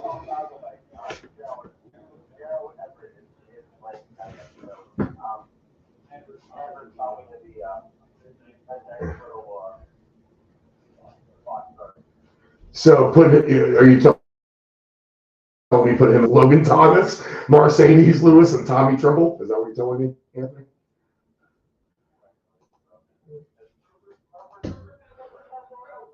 Who is it? So who is it? Gerald Everett? Is that who you said? He's plus 240 anytime touchdown. So, he's actually not too bad. Kyle Pitts is plus 250. I like Kyle Pitts at plus 250 today.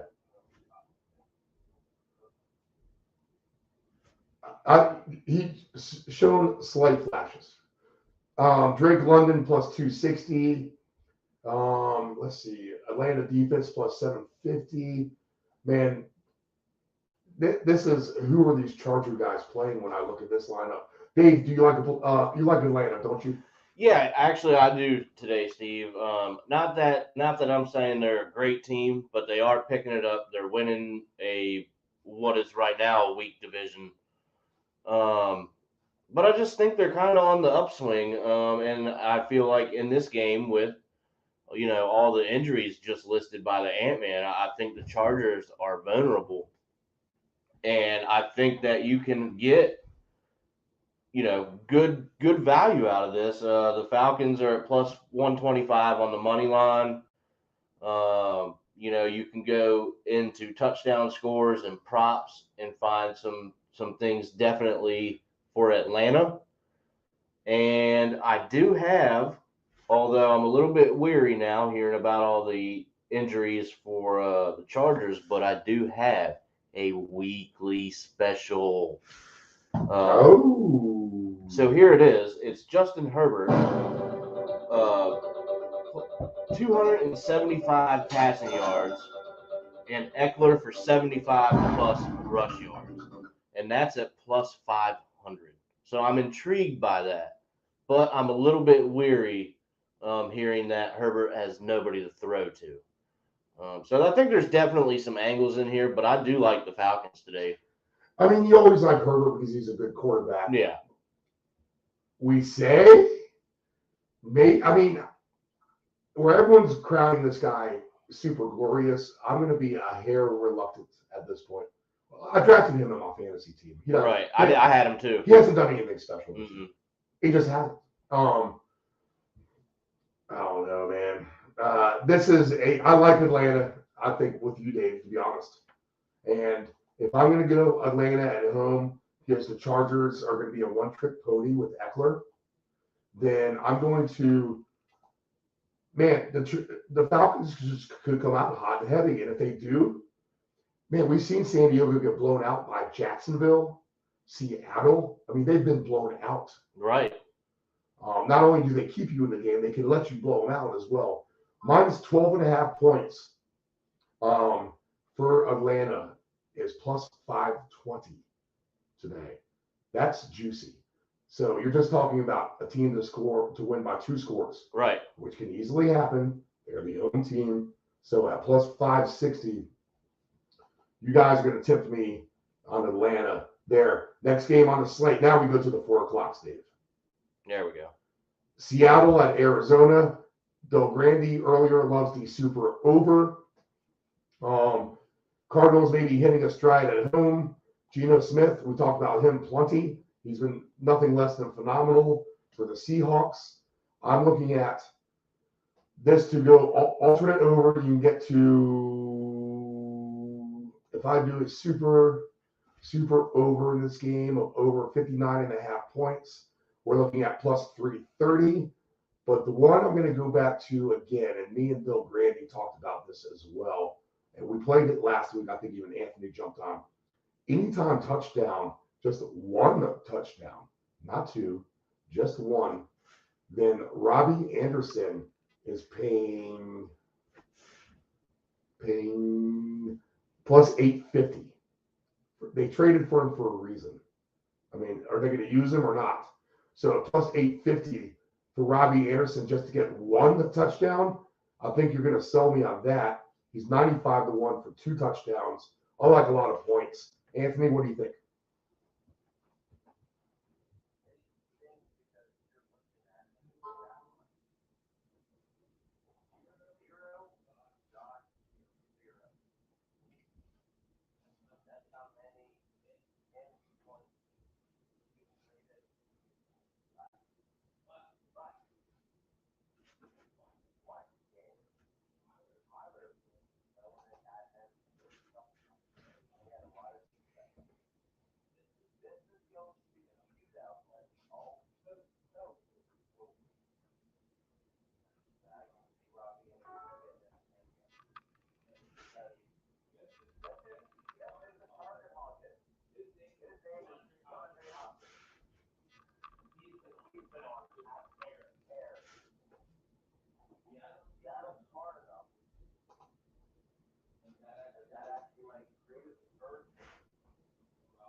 95 to 1 odds.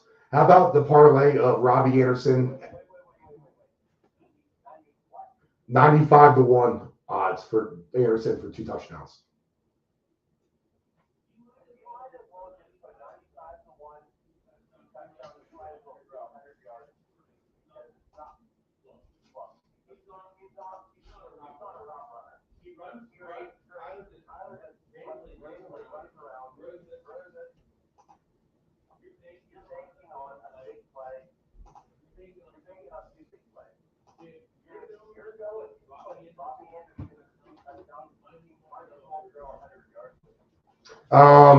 So Robbie Anderson, no, I'd rather do this actually. Robbie Anderson for 2 touchdowns, Devontae Adams for 3 touchdowns. $10 pays $28,790. I like it.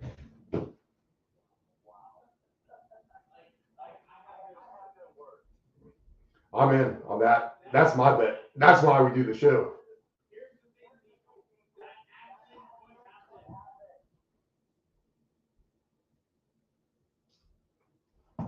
I'm gonna take I just took a picture of this slip.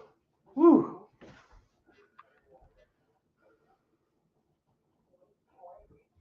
Hey, if you want to get frisky and throw $25 on it, $71,975 For 2 Robbie Andersons? and 3 Devontae Adams. Ah, okay.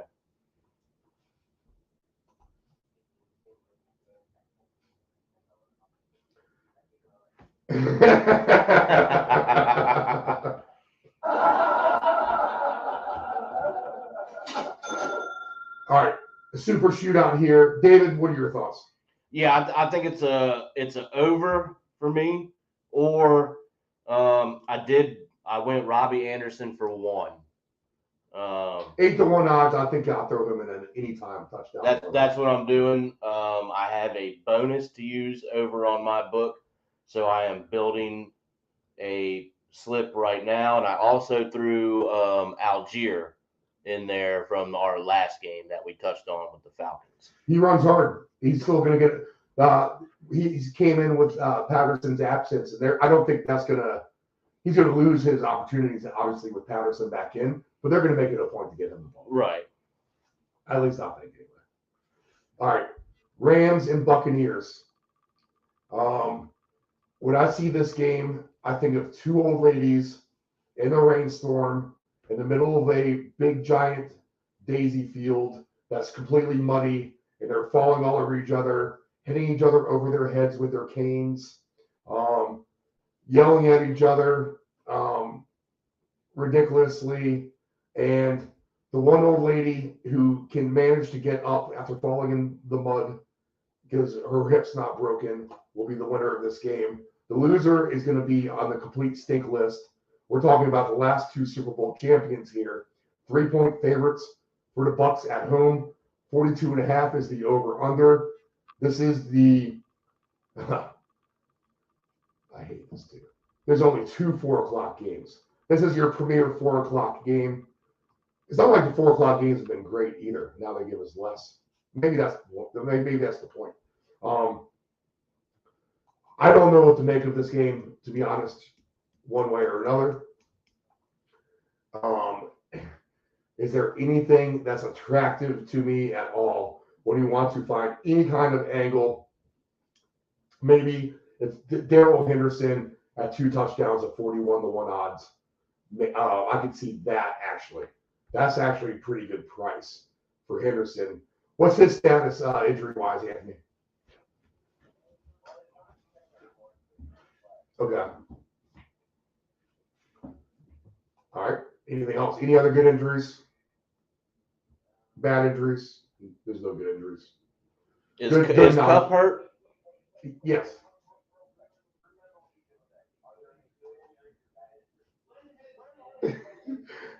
I changed the thought there, yes. I realized there are no good injuries.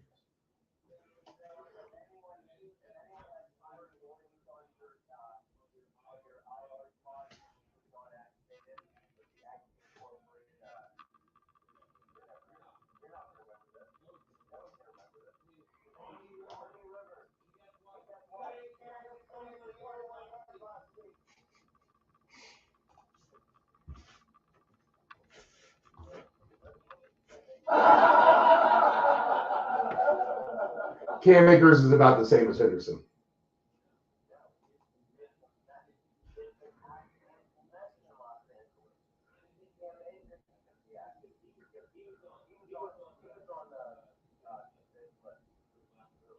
Yeah, who knows? He's had personal issues or something. Who knows what the heck's going on with him? Right.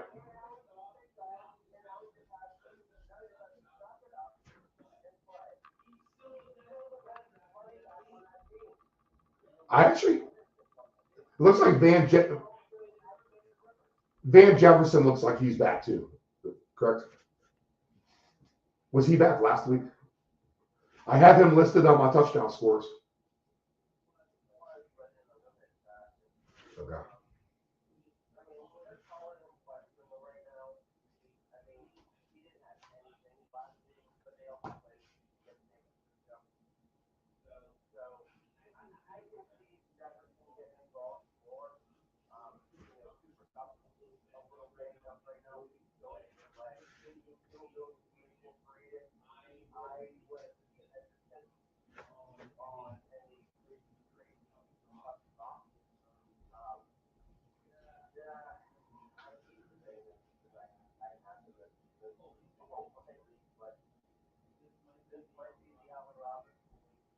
Right. I feel like we say that every week on the show, but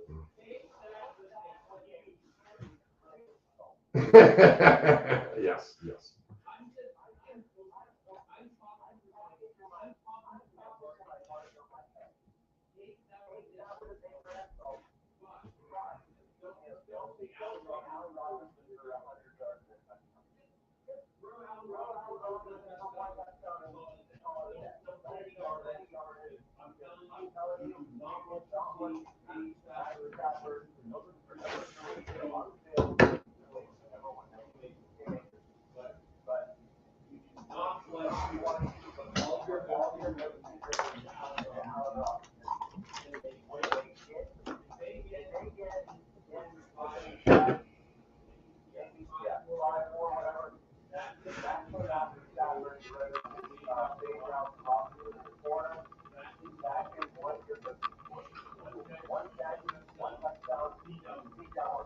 Allen Robinson plus 310 for anytime touchdown. So I do like that. That is a good angle. I like that better. I mean, I don't know. Darrell Henderson's plus 380. Wow. Doesn't he get the ball at the goal line? What am I missing here?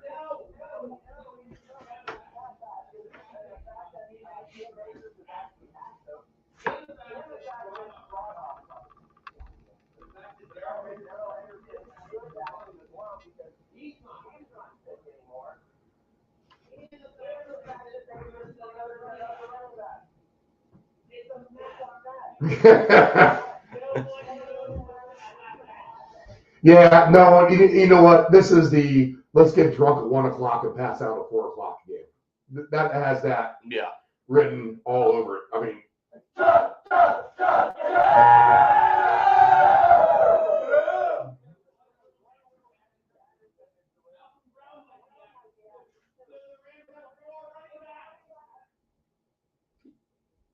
David, your thoughts? Tampa Bay and the Rams. I don't have much on it, honestly, Steve. Yeah, no, it's just a weird. It's the two old ladies hitting each other with canes. Like, get me out of here. They're annoying. I put Cooper Kupp. He was minus 110 for an anytime score, but that rounded out my my 6-leg touchdown score parlay that I just put in. I thought, let's just get it over with. Put him on it. Got that wager put in. So that's all I used from that game. Other than that, I got nothing for it. Not really interested. Coop, get your touchdown, and then we can turn it off. All right, everybody. This is the crystal ball coming to life. Here is what's going to happen tonight at Arrowhead Stadium. A la LSU going for a 2-point conversion to win. Derrick Henry will score a 2-point conversion, and the Tennessee Titans will upset the Chiefs on the road and win outright by a point at plus 420 on the money line. The Chiefs are a very public heavy favorite team this week. The Titans are 5-2, gentlemen, and leading their division. I like Tennessee in a sneaky spot. They're just a good organization overall. The quarterback's not the greatest, but he's a seasoned veteran. And you know what? I'm just not sold on the Chiefs. How about that? I'm not sold really by anyone in the NFL. Right. I'm becoming a real believer in Philadelphia. I will say that. But I could see upset tonight, David. I think the possibility is there, but I just feel that the Chiefs will win that game. So not super disagreeing with you, but I am going to go the other way. But I do know in the back of my mind that the upset is possible. I just don't know. Tennessee, they're good, but I don't think they're great. That division is also very weak. So I'm going to go with the Chiefs. I just haven't decided what I'm going to do with it yet. Anthony?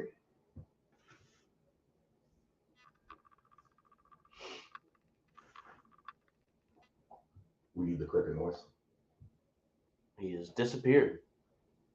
He's an entertaining guest in the lounge, I think. Go ahead.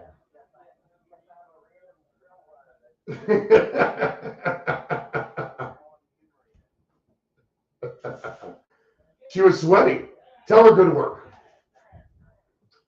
We should ask Danielle what her lock of the day is and put her on the microphone. What's her best bet?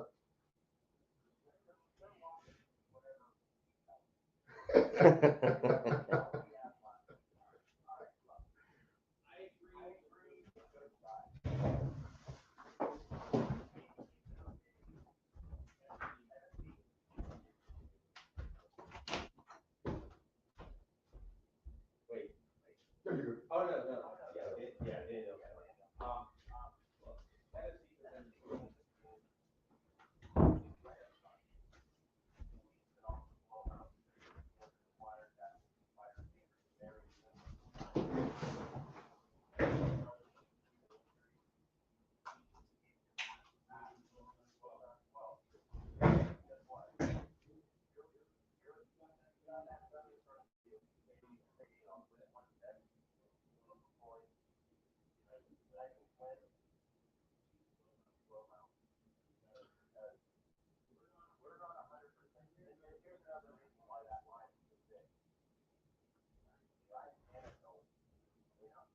Oh yeah, that's right. They had the rookie is that in there. Malik Willis. 50-1 odds for 2 touchdowns for Malik Willis. But you're a Willis fan, Anthony, and that's why I'm not straying off Tennessee. And he's already won a game too.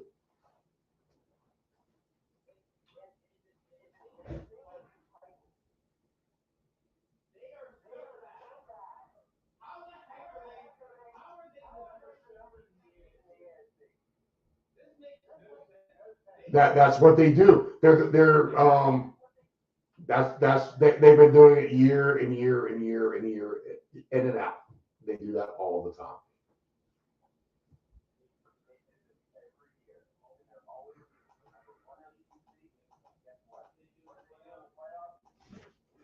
Del Grande said they're like Penn State. They're not the super greatest team in the world, but you know when they play them, you're going to be sore the next 2 weeks.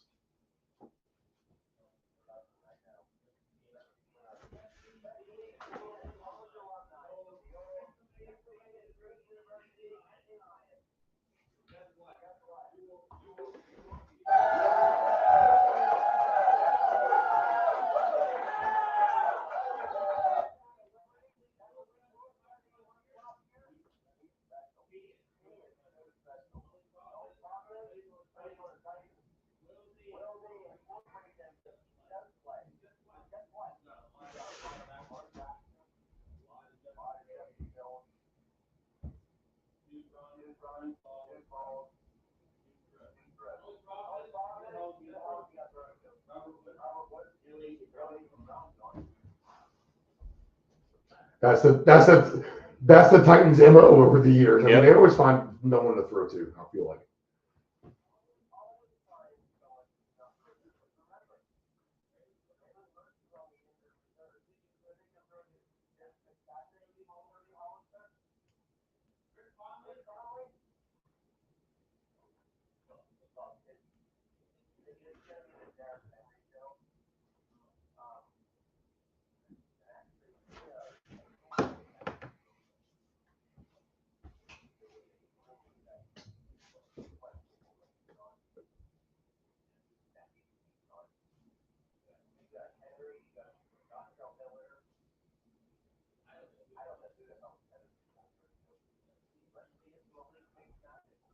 I love the Henry props. They're going to do ball control.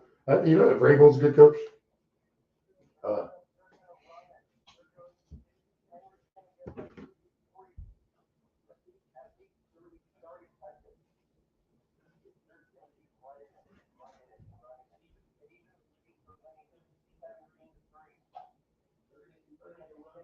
You can climb your way back in the game still running the ball. Yes.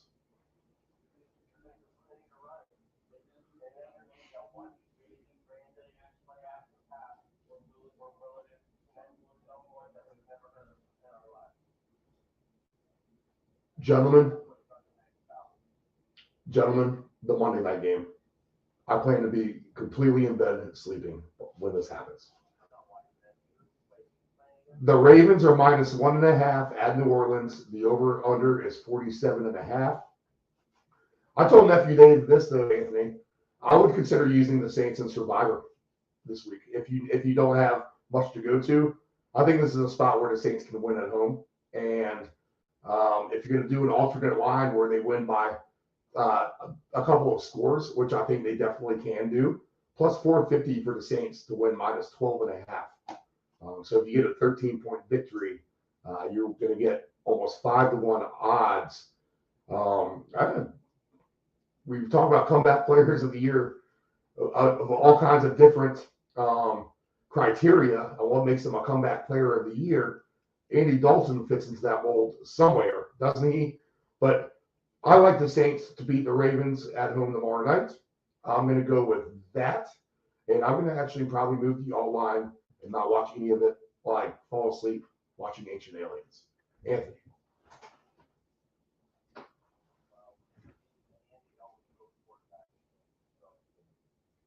Yeah, exactly. If Winston was the quarterback, I would not be saying this. I'm saying this purely because of Dalton, to be honest.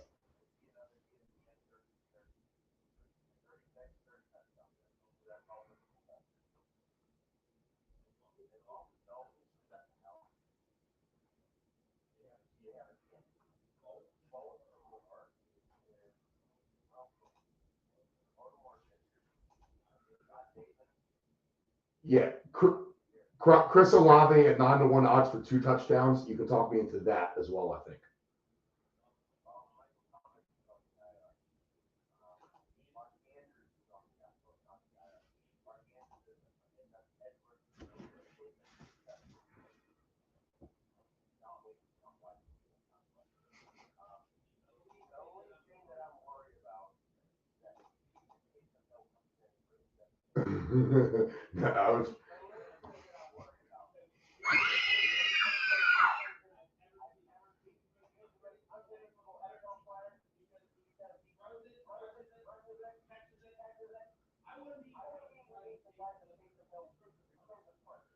I was trying to plug in 3+ touchdowns for Taysom Hill and Lamar Jackson, but it won't let me. Hell, maybe he kicks an extra point too while he's Taysom Hill is 75-1 for 3 touchdowns because I actually have that pulled up.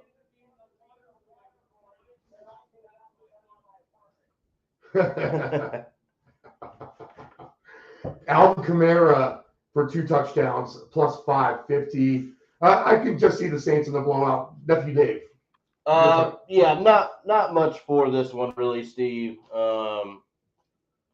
Yeah, with all the injuries to the Ravens, I guess if you wanted to go Saints, you could play that way. I'm probably not really going to do anything with it, at least not at the moment.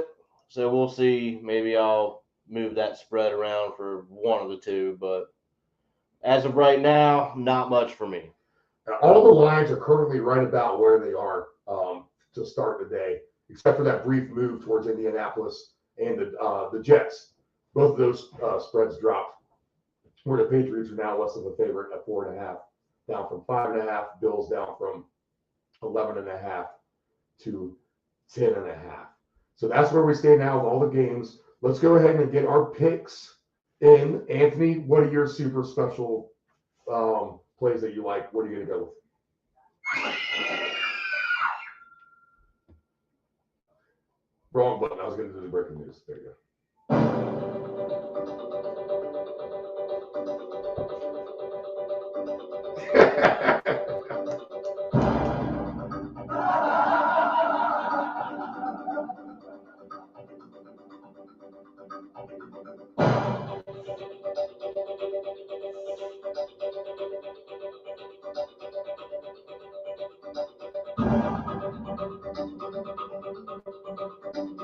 I don't know what the video is. I'm assuming he, what do you do, flashes pepper or something like that? Oh, okay. That was guess number 2.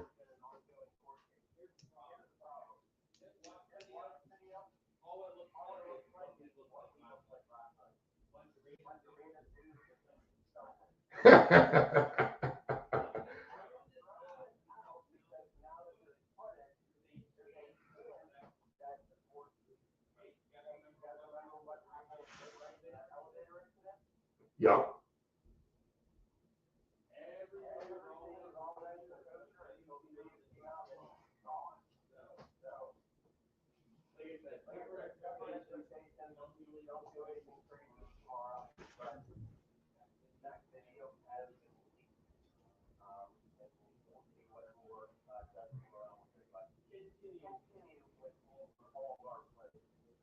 Yes. What do you like, Anthony?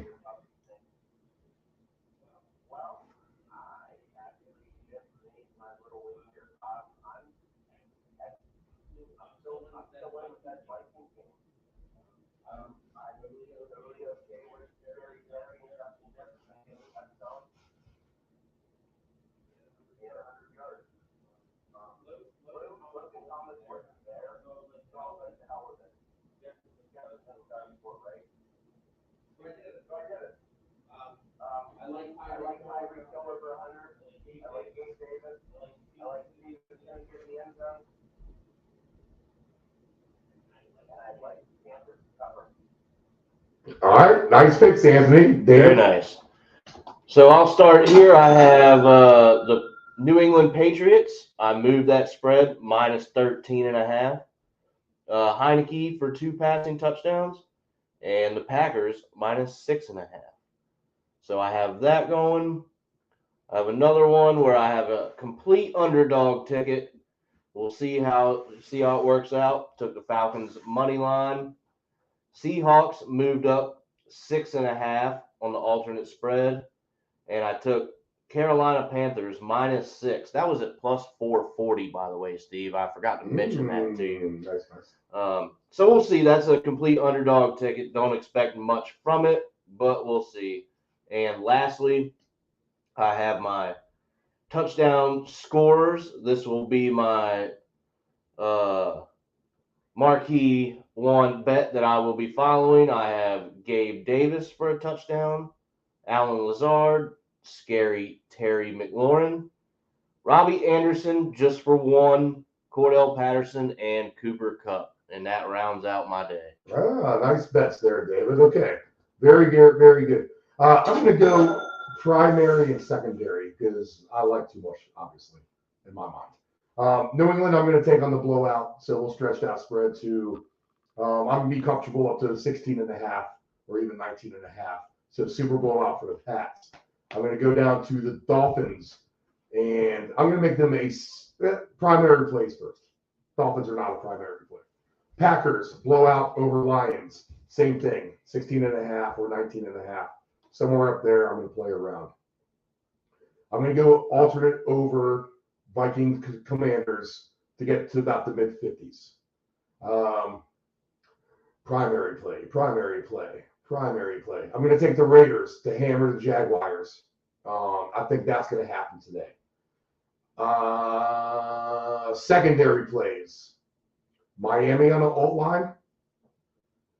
Also, I'm going to jump on board with your Carolina picks, boys. You talked me into it. I'm going to take the Falcons as well, David. You talked me into that. And I'm looking at over in Seattle and Arizona. Dave Del Grande talked me into that. Monday night, we'll take a flyer on the Saints as well. And Chris Olave, 10-1 odds for 2 touchdowns, as I talk about my touchdown scorers. For the Pats game, let's see. The flu with Harris scares me now that Anthony updated me on that. So I'll drop him off that list. But I'm going to take Jonnu Smith and the Pats defense, both at 6-1 odds to get a touchdown today. In the let's see. I'm going to take Mercedes Lewis anytime touchdown in the Packer game. I'm going to take Logan Thomas anytime touchdown in the Commanders game. I'm going to take Tommy Trimble anytime touchdown in the Carolina Panthers game at Cincinnati. I'm going to take Devontae Adams for 2 or 3 touchdowns. I'm going to take Robbie Anderson for 1 and 2 touchdowns. And Derrick Henry will probably get a 2-touchdown bet for me later as well in Kansas City. And I think that rounds it up for me. Okay, so we're going to be done here on the round robin. Thank you for tuning in late. We are sorry about all the technical issues that occurred in the 6 o'clock hour, as I was going to edit some more graphics as we play the Del Grande interview. Everything went haywire, and we had to go to the backup audio, so we apologize there. What the Puck is going on tomorrow night at 6 o'clock with Nephew Dave, the Friday soccer paycheck, 4 o'clock on Friday. Ugly Sweater Christmas Party, December 11th. Special Thanksgiving edition of this show. I think we'll just go ahead and we can do that at 8 o'clock Thanksgiving morning, Dave, right? Yeah, I think so. Maybe we'll do like a 7:30, 8 o'clock. Yeah. Good luck. More to come on that. Good luck, everyone. Have a good weekend. Rest of it. Good luck.